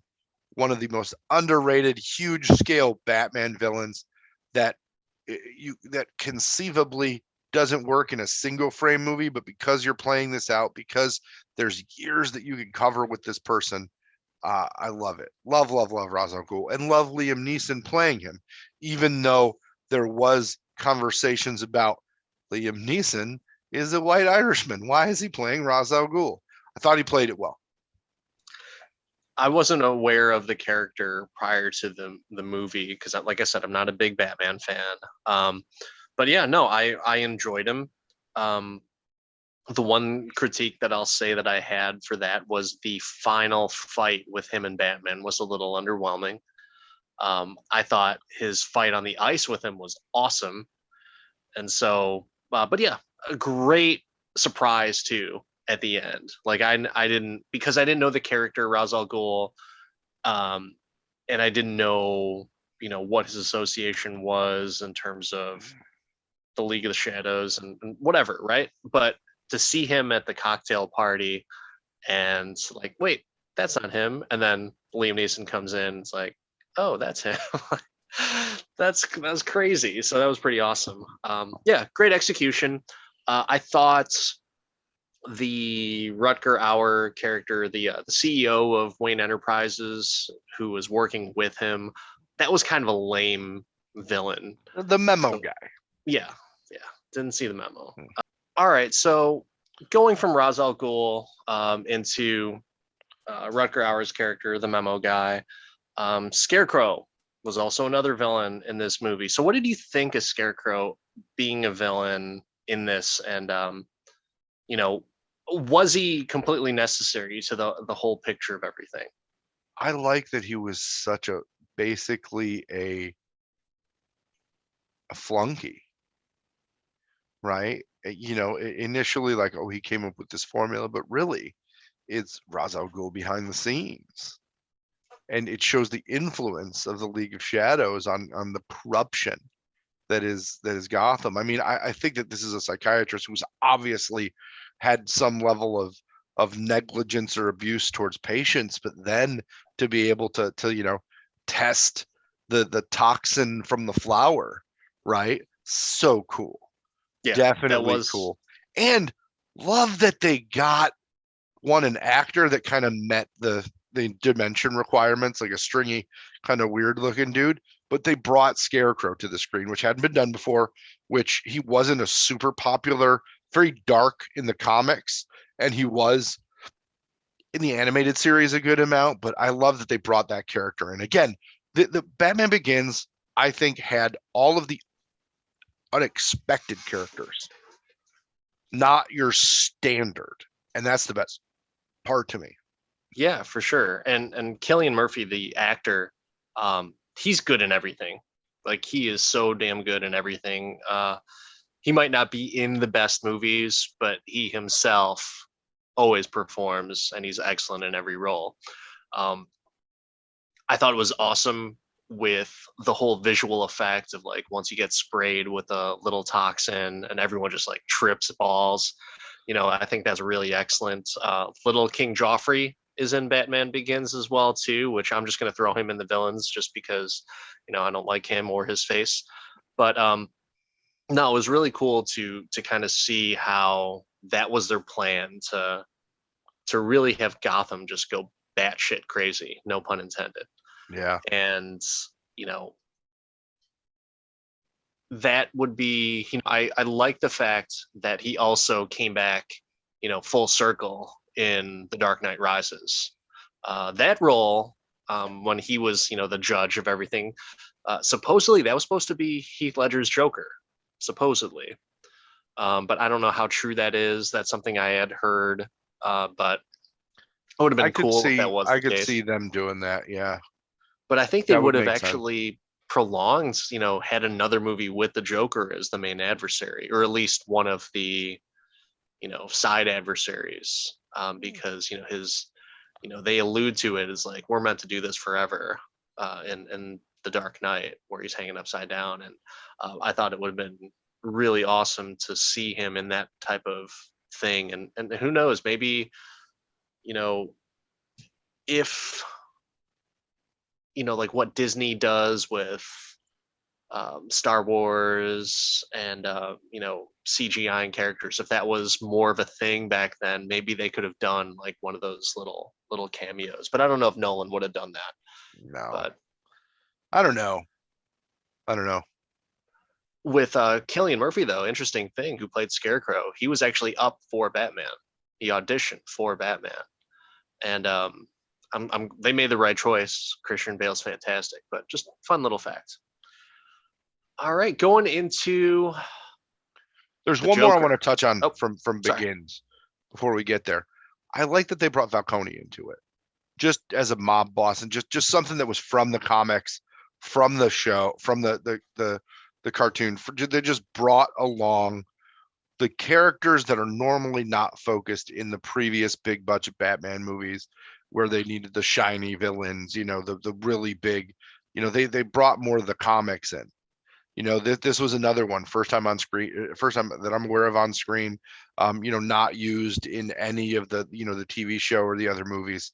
The Batman Begins villains were there until the end of the movie where he shows him the playing card, which transitions us into, the not my favorite Joker, Heath Ledger. Interesting that you say that. Jack Nicholson was great, but Heath Ledger took it to a completely different level, and you love your grittiness, and he brought it. This is going to go down as my Joker. Like I don't think anyone could even come close to it. Jared Leto did nice job in trying to differentiate himself from Heath Ledger, but Heath Ledger, he went total method on this, locked himself in his hotel room to get like really in that headspace of a psychotic freak, essentially, and it was one of those cool things too, though, because he didn't go full out campy Joker. He went psychotic, but yet funny in certain points. Just some of his delivery of the lines. When he's in, he approaches all the gang members in their little conference, and I can't remember who said it, like, you think you can just come in here and threaten us and take all our money? It's like, he's like, yeah. And just like that little line, just a slight pause after that, and it's like, yeah, that's exactly what I thought. Like, thought it could work. It sounded like a good idea. And so it's really truly displaying his own naive character, in the sense that, like, yeah, I just want to do some bad shit. I'm not really thinking about this stuff. I've got a plan, but I'm psychotic. I'm completely out here. And so that's what I liked about that. And Heath Ledger, R.I.P., masterful, completely masterful. Just love him as the Joker. Can't If say anything Heath bad. Ledger doesn't die, does he win the Oscar? I don't know if that's the case. I mean, it was a fantastic performance. It really, really was. Because keep in mind that there was no, at least on film, there was no iteration of that type of Joker. I mean, really, there was no iteration of this type of Batman either, in like a grounded, real universe. And they did that with the Joker. And I think they did it in the best possible way. They didn't go, um, Jack Nicholson on it, who did a great job at the time. And, for the period, I think that's exactly the type of Joker that they needed for that type of movie.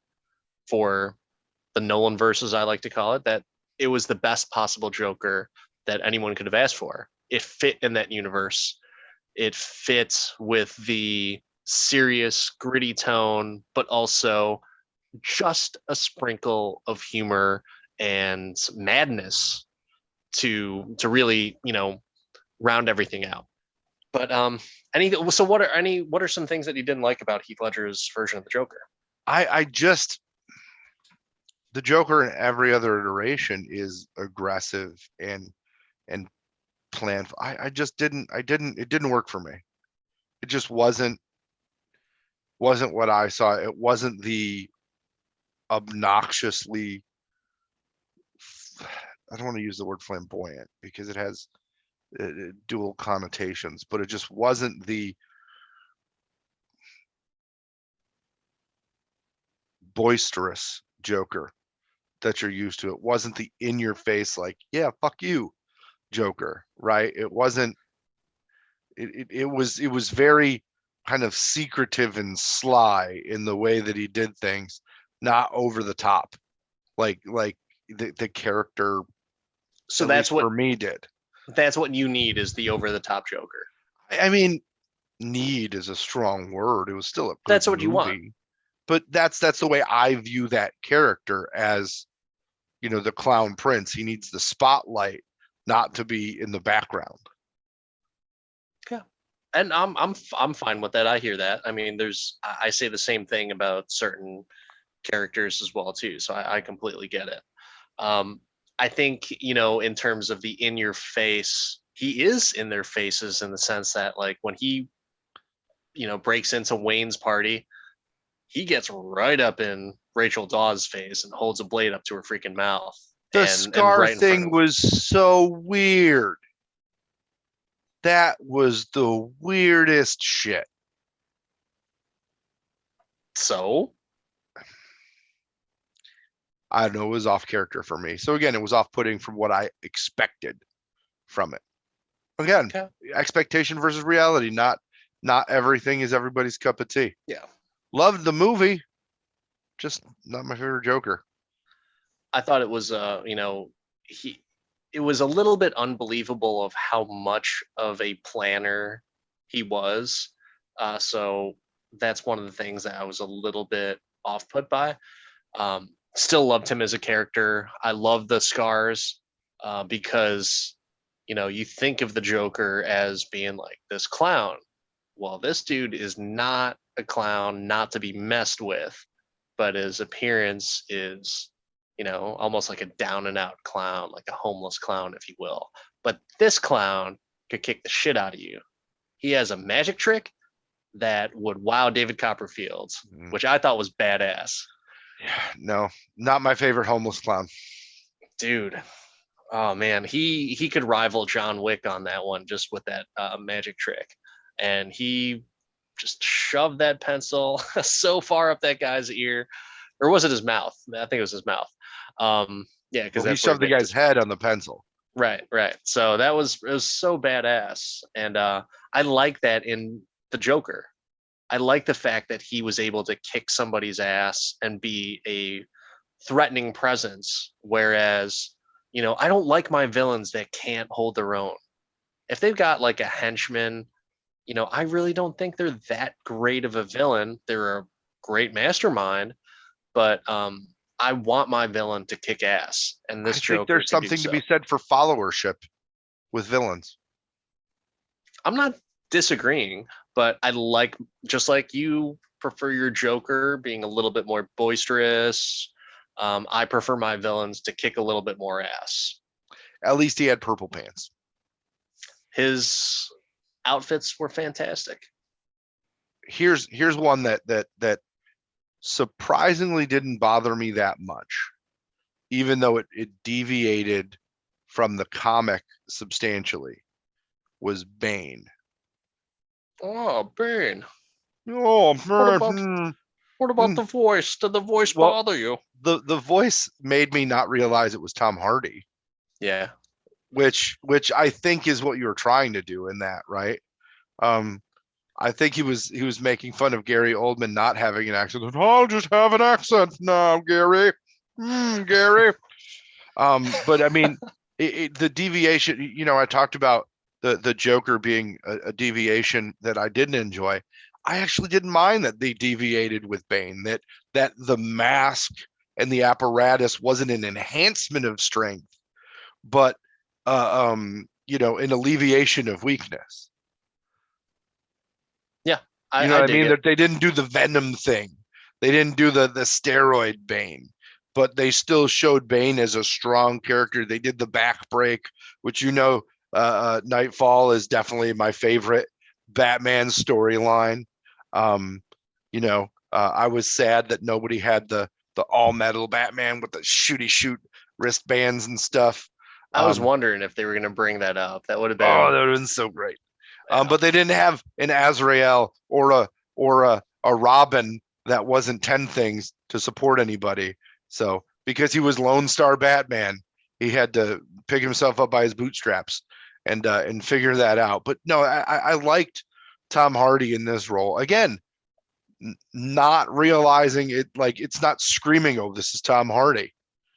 Like many of his movies and roles do scream, this is Tom Hardy. Um, in a very Bruce Willis kind of way.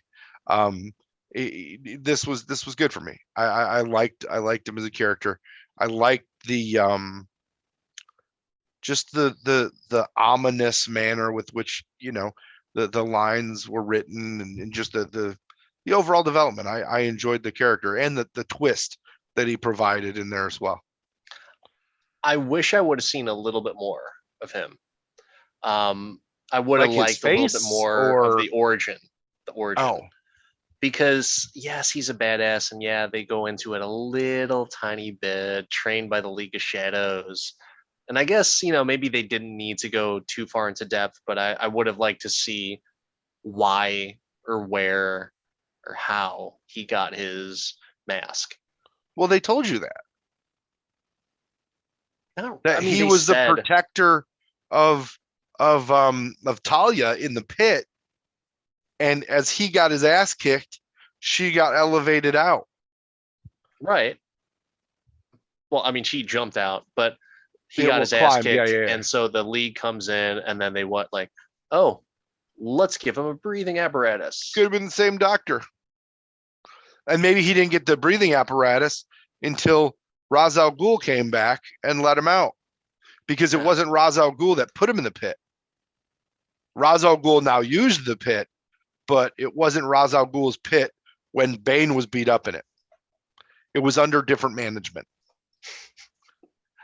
Bane was a badass. I did like him. I thought the fight was just fantastic to be able to see, like, Bruce Wayne is given all he's got, and Bane is he's just going to outmuscle him.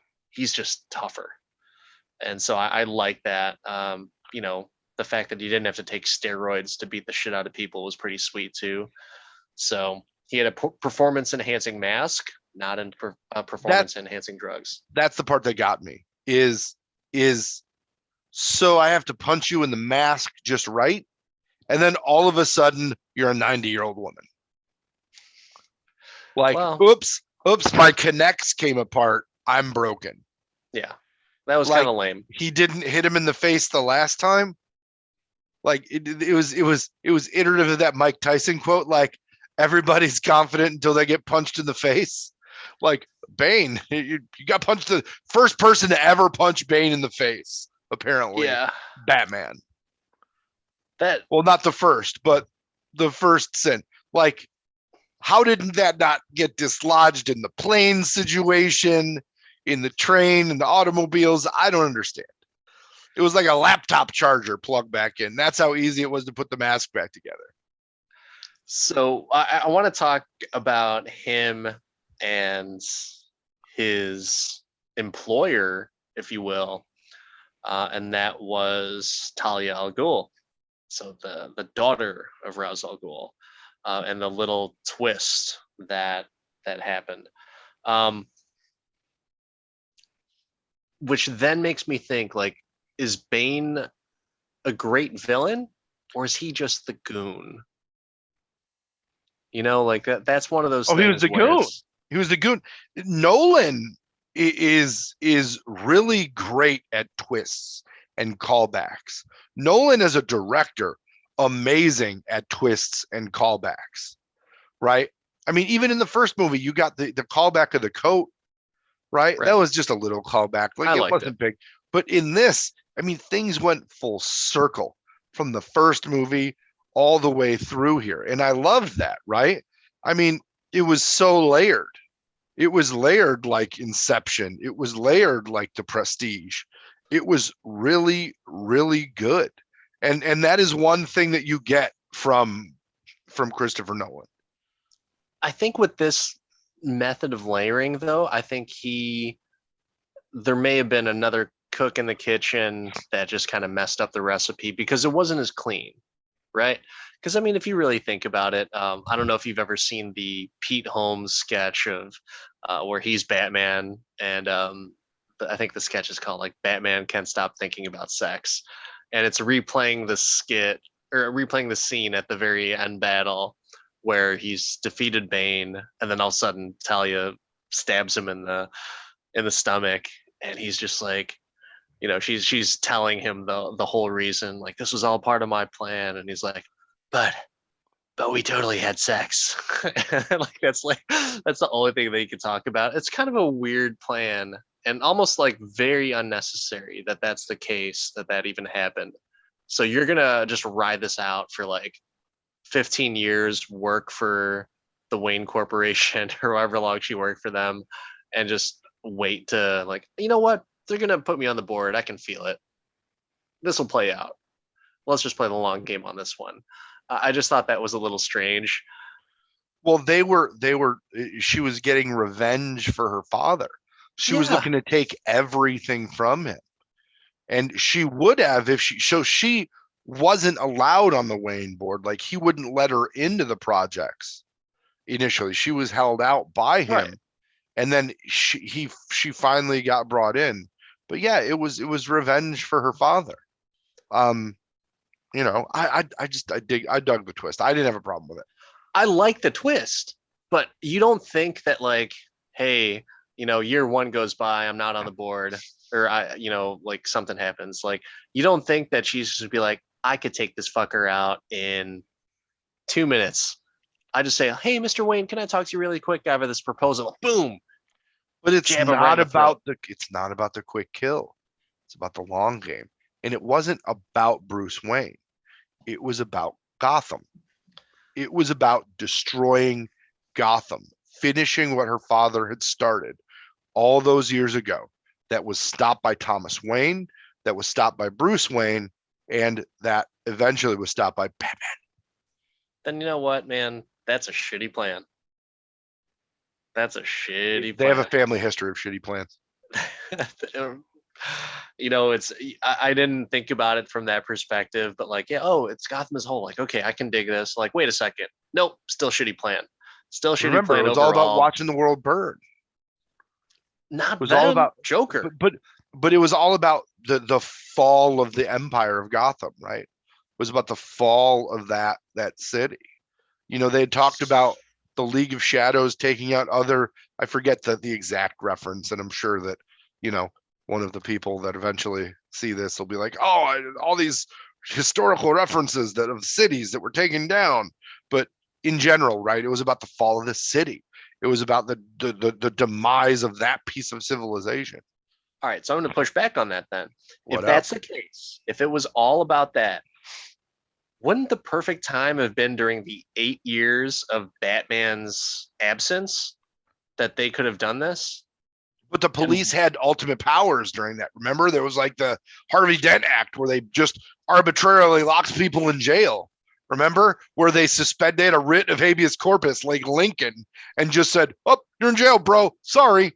It was like fucking unprecedented police power. Right. It was like Harvey Dent was the Jar Jar Binks of the Christopher Nolan Batman universe, and just let Commissioner Gordon be Palpatine. But that's my whole point, though, is like the fact that like Batman's gone, there's no, or whether or not there was no need for Batman during those years is debatable because it's not 100% clear. But the They city put away was a lot prospering so much that the city was rising.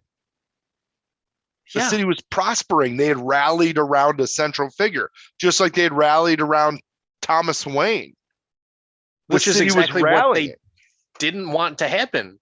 The League of Shadows didn't want to happen. So they waited for vulnerabilities, just like Putin. Ridiculous. I don't think anyone's going to wait 8 years. Like, you know what? They're really going up. Let's just wait a couple of years. Maybe next year. You're maybe next year. Person, Dan. Just an impatient person. You will never get Ukraine. You would be a terrible Risk player. I don't have the patience. I think we established that. Yeah. But yeah. So I just think kind of a shitty plan. I thought, but that twist, man, it just gets you. Yeah. Right between the ribs. Also loved the callback to the Michelle Pfeiffer Batman, where she found the weak spot in the suit and it just happened to be in between ribs. Yeah. Did you catch that? Batman doesn't wear rib pads, apparently. With his suit and his fighting, I'm not fighting, but his battle with Bane and everything, it was like, okay, fine, I get it. And for God's sake, like why just stab him in a more crucial part? I'm so I get so irked where it's like it was like the total Bond villain type of thing. Yeah, Like I'm gonna stab you where you can totally function, and I'm gonna explain what I did how because it's else gonna is be she gonna so twist cool. the knife, Dan? Where else on your body could I stab you and twist the knife and cause as much pain as between the ribs? He still managed to get into the bat and save the city. That's the reason why I have a problem with that. A one-legged man could have gotten to the bat and saved the city. I don't know if it worked on pedals, so I don't know how well he could have piloted the bat because normally planes have pedals, but in general, like anybody could have gotten into the bat. It had All right. autopilot. So let's go on to your favorite character, Selena Kyle. And Selena Kyle, what did you think of her as a villain, where she just basically sold Batman out? She was a villain of necessity because the city was eaten alive by crime, and she was just like a villain of happenstance, like a So jewel wait thief. though, it wasn't eaten up by crime. Batman just came back. It wasn't like all this stuff happening. It just happened to be right around the time of Batman the came stock back market. because crime was rising again. One shooting with a cop, Hmm. and that was it. That's all it took for him to come back. No, man. And mommy's pearls. Remember the pearls that didn't get broken in Right. the Devil in the Moonlight. They did not break in Batman Begins, right? I don't remember. I don't think they did, but I don't remember. That's a who good knows? question, Maybe though. he just got them put together just for nostalgia's Yeah. sake. Mm. But Yeah, I so want my blood pearls.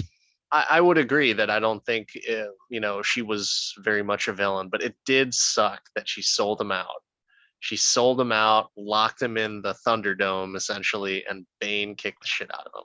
Yeah, but she felt bad about that, so she took his motorcycle Yes. with the pew Yes. pews on the front. Pew pew pew pew. All right, so I think that kind of wraps it up for the villains. Let's go. Speaking of pew pew pew pew, let's talk about the vehicles. So, what's typically the Batmobile? They never call it the Batmobile in it. They call it the Tumbler. Badass, not very practical, but pretty badass. I mean, yeah, nothing's better than the first Batmobile, though. That first Batmobile sucked. It had I'm talking about the first Batmobile, the Yeah, Adam like West Adam Batmobile. Mest or Adam No, no, Mest, no, no, no, Adam no, no, no. West. Awesome. Okay, yeah. No, that was definitely um it was something. It looks cool. I mean, for the time it looks cool. But the Tim Burton Batmobile was fucking awesome, dude. Come on. Come on. You had that The toy. the shiny big black phallic looking thing, like no, I didn't buy it Dude, you because want to talk about Big Back Phallic? We could talk about Batman Returns, where this movie, I think, absolutely rips off Batman Returns by having the big Batmobile that also has the little Batmobile come out of it. I mean, come on. That was a total callback. You had that toy from, I didn't. like, was it McDonald's or Burger King or whatever, right? Where it just like shot out of it, right? I think it was McDonald's. No, The man, Batman I did Returns not. Happy Meal toys. I did not like Batman. And nor did I really want Batman toys. So I was okay. You poor deprived child. I mean, I won't say that I was deprived. Did of you have lot half of a things. slinky that you straightened? No, I had a slinky that it probably lasted for like a good 5 minutes, and then it got all tangled up, and I tried to just play with it all tangled up, but happens, man. It happens. But Tumblr, like, so yeah, not practical, but I thought it was pretty cool. It had to get over the bridge, and it did the thing. Like, I didn't realize, and nor did Lucius say that there were like multiple tumblers just around in an armory. So So just throwing this out there, they created that vehicle as a bridging device for a military contract. So they had shown it, Right. and nobody was like, "Oh, like it's kind of a distinct vehicle." Nobody's like, "Oh, that's that Wayne Enterprises thing."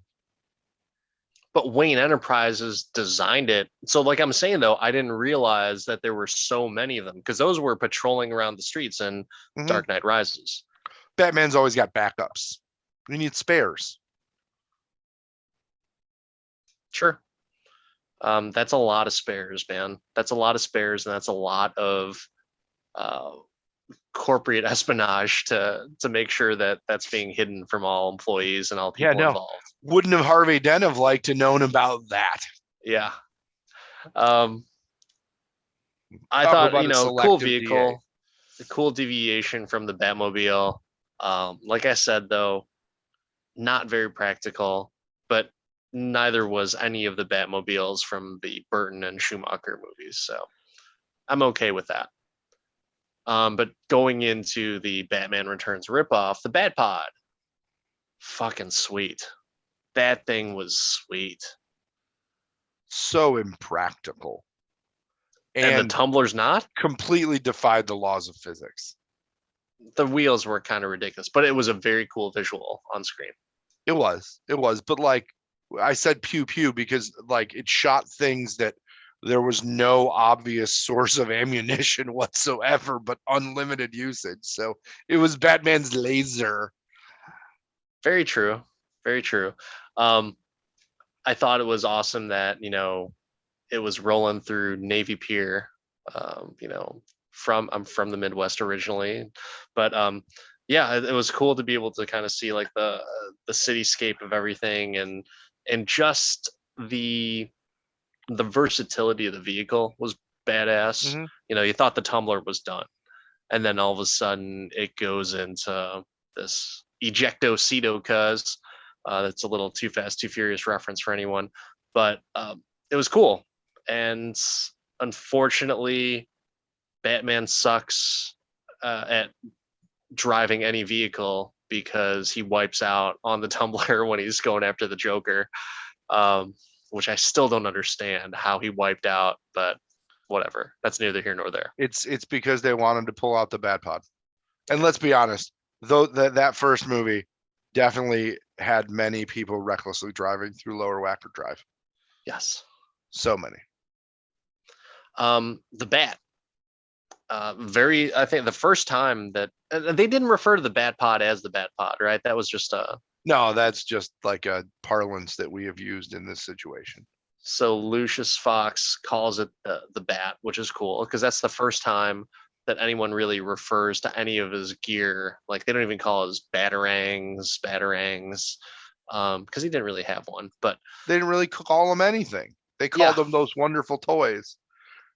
I yeah. think in Batman and Robin they called it the Bat Boat or Did the they have a Bat Boat? Holy Bat shit! Plane. Like it was super campy. It God. was super campy.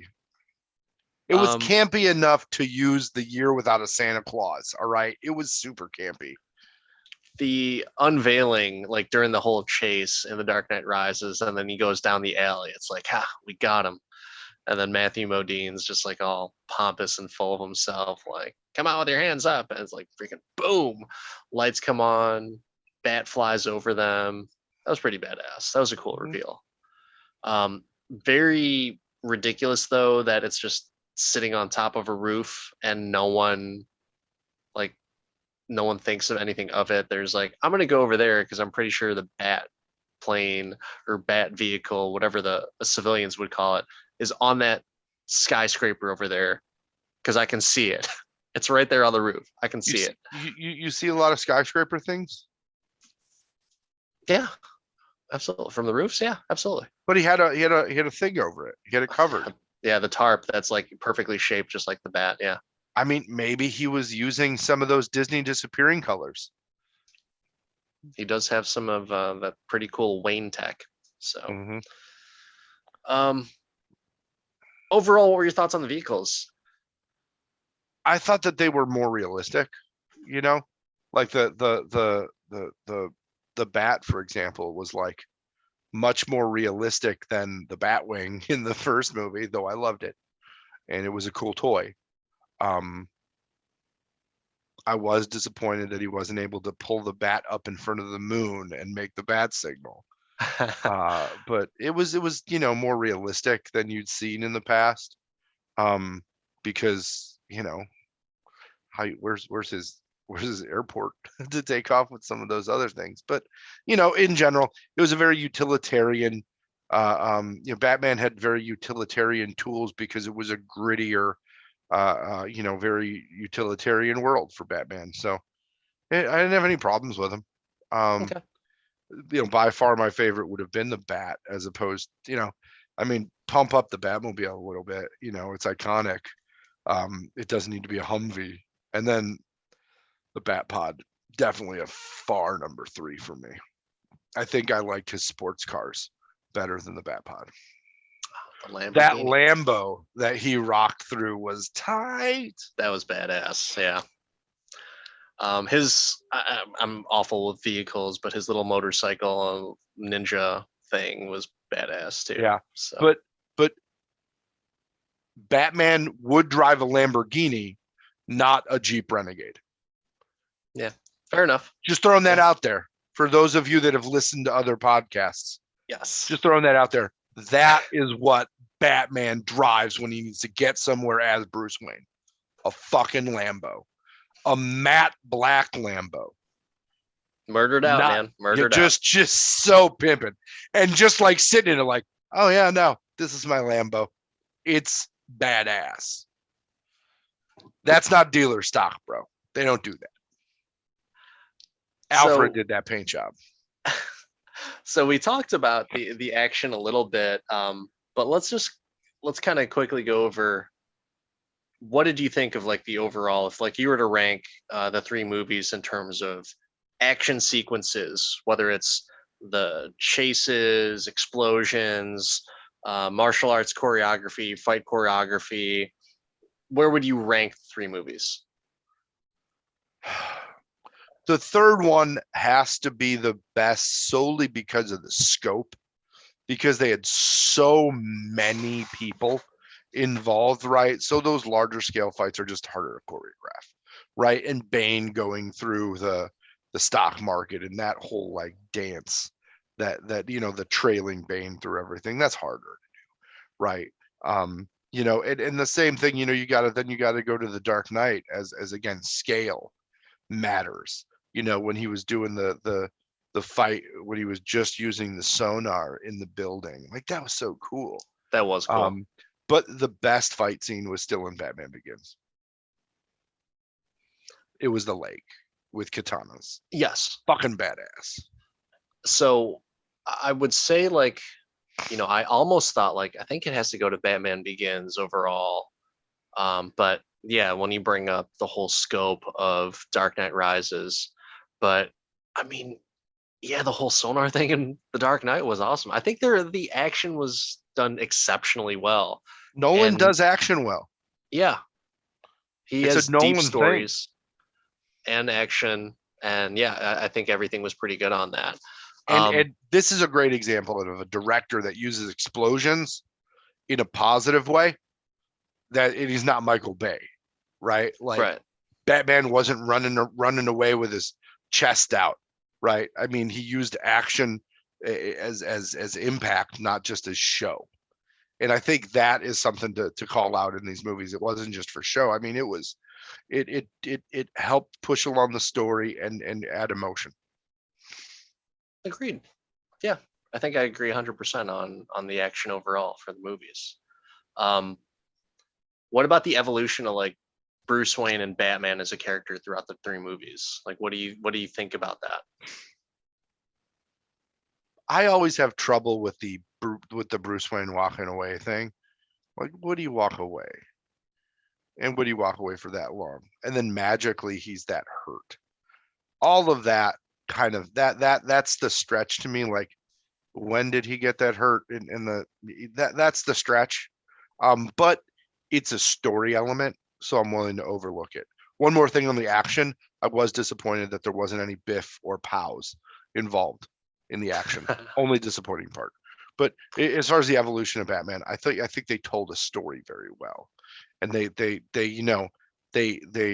started it with turmoil, and they ended it with this person finally finding peace as a symbol. What I mean, in regards to Batman, what about his evolution from, you know, rookie crime fighter to seasoned crime fighter with groupies, if you will, or imitators, I should say, and then going into like, yeah, I wear a knee brace and I can still kick the shit out of most people, and I'm still fully capable. Like, what do you think about all that? Because I had a hard time kind of swallowing that, because even though he was trained by the League of Shadows, there still has to be a little bit of a learning curve of putting on the bat suit, and the fact that he couldn't move his neck in that first bat suit, which they modify in the second one, so he kind of learns. And they talk But he about also he leans out and he wants to like, I need to be faster, and so his suit makes him more agile and everything, but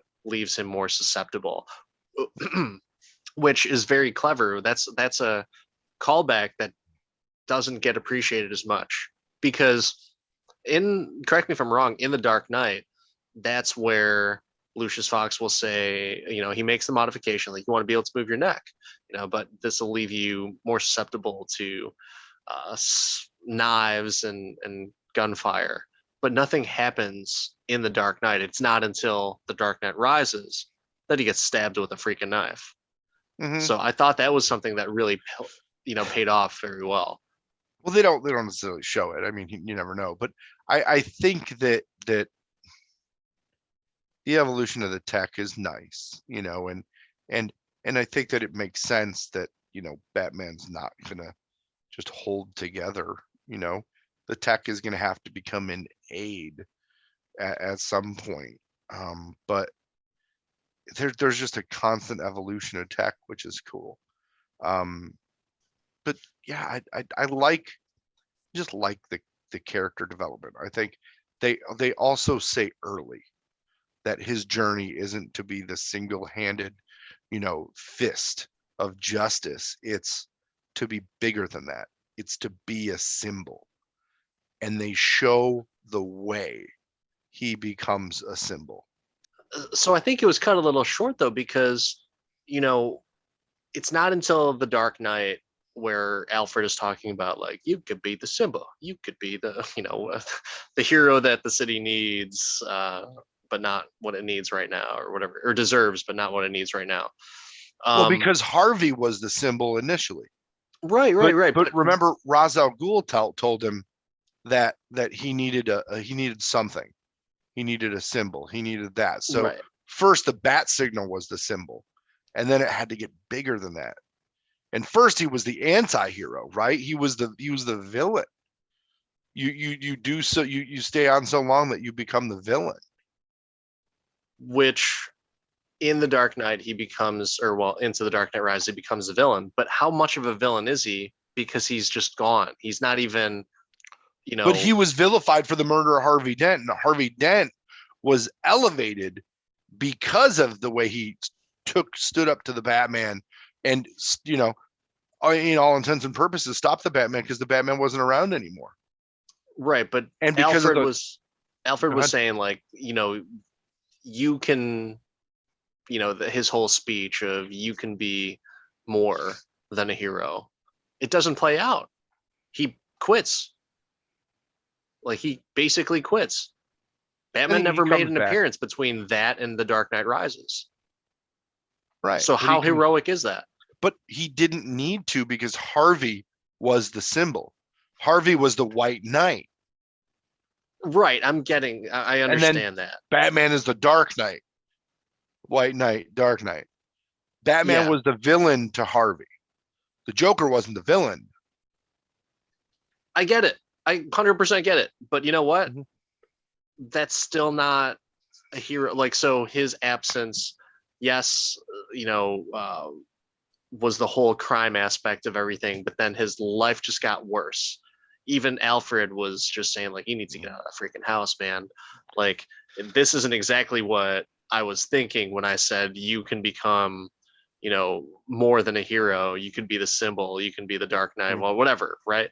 It's, I don't think that's what Alfred intended. And that's what they played it off. Because at the end of the movie, Gordon is saying his little soliloquy to his son, where it's like, we're gonna chase him. Like, they don't chase him because he's gone. He's gone for 8 years. Never makes an appearance after that. That's my, that's kind of a shitty evolution for his Batman arc. I think that it's shitty because there has to be, because they forced an evolution. For me, Batman just continues to Batman, and there's other bad things that happen in Gotham. So again, they took the step away, and they did the 5 years later to be able to do the retribution piece. But in general, I wasn't a huge fan of the wrap up of the saga either. I wasn't a huge. I mean, basically, you get Alfred giving Ben Affleck's speech from Good Will Hunting, and in the end, Batman had to go see about a girl. Like, what the fuck is that? So speaking, yeah, go ahead. It literally, he's like, I just hope that someday, it's the Batman version of the speech from Good Will Hunting, where he tells him, I really wish you weren't at the door when I knocked on the door. I'm like, talk about like, oh, that's great, I'm gonna put that in a movie, and just completely like taking the concept of it. And then at the end, they show him like head nodding because he's with Anne Hathaway. Like, we nod our heads and we go our separate ways. I got to go see about a girl. That was the only part that bugged me. So I actually love that. But here's the, of course you did, the way that I wish it would have gone, and how some people will interpret it. If it wasn't for the whole autopilot thing, which kind of debunks it, but you know how Nolan is, where he'll make it kind of ambiguous as to how the ending was.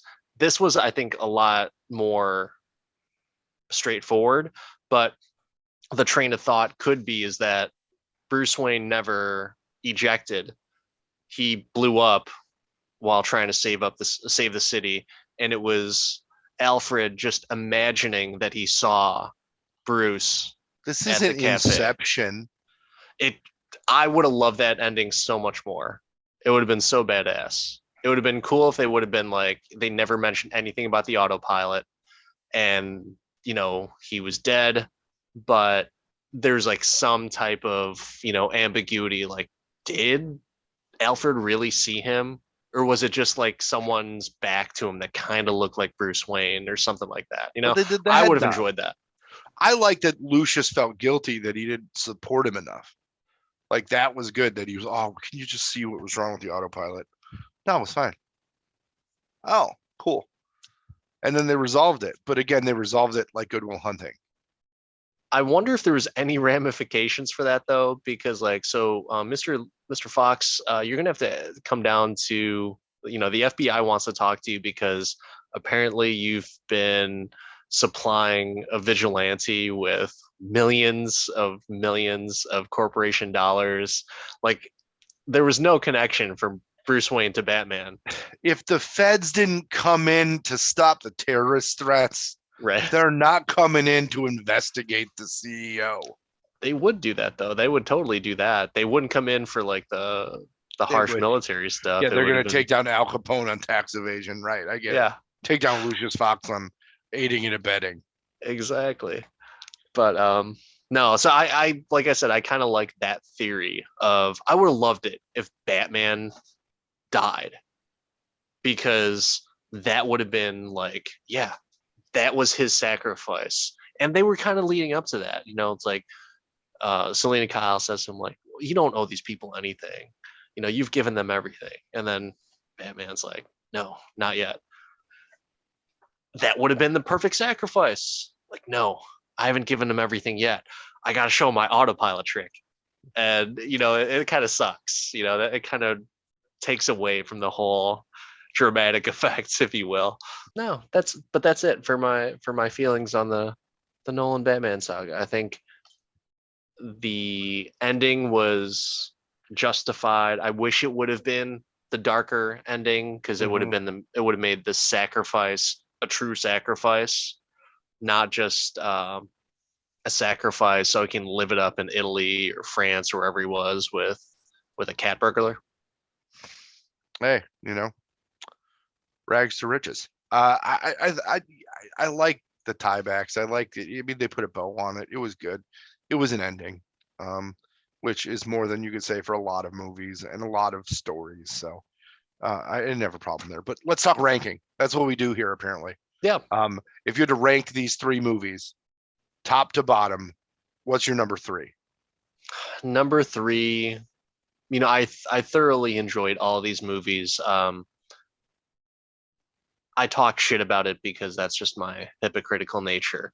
But I would probably say my number three is going to be Batman Begins, just because it falls flat for me personally in that third act.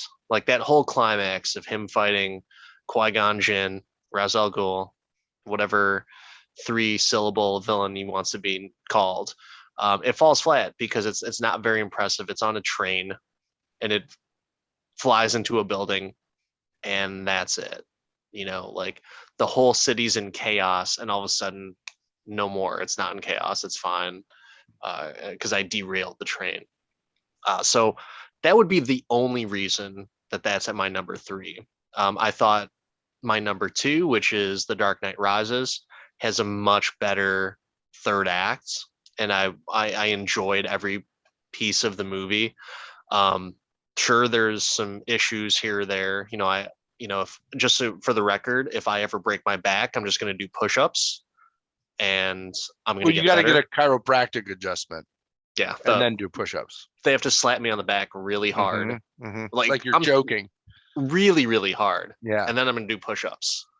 So, yeah, that's one of the things that was, I can nitpick the movie, but knowing that they tied everything up very nicely, that's why it also ranks higher than Batman Begins. Dark Knight's my number one because of the fact that it's a complete solo movie.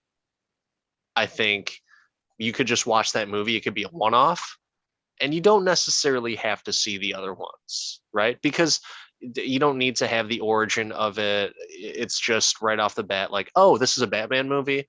Okay, he's going to fight crime. And that could stand alone by itself much better than the other two. And that's why I rank that so highly, along with the fact that excellent performance by Heath Ledger. And it was I would probably say it's the best of the three in terms of like edge of your seat anxiety of like, okay, are the people on the boats going to do the right thing? Are they going to blow each other up? Is one of them going to get blown up or whatever, right? I thought it was really great there. There was actual tension that I could feel in the theater. And, I knew that Batman was going to win, but would there be casualties that, the others were the cause of it, not necessarily Batman?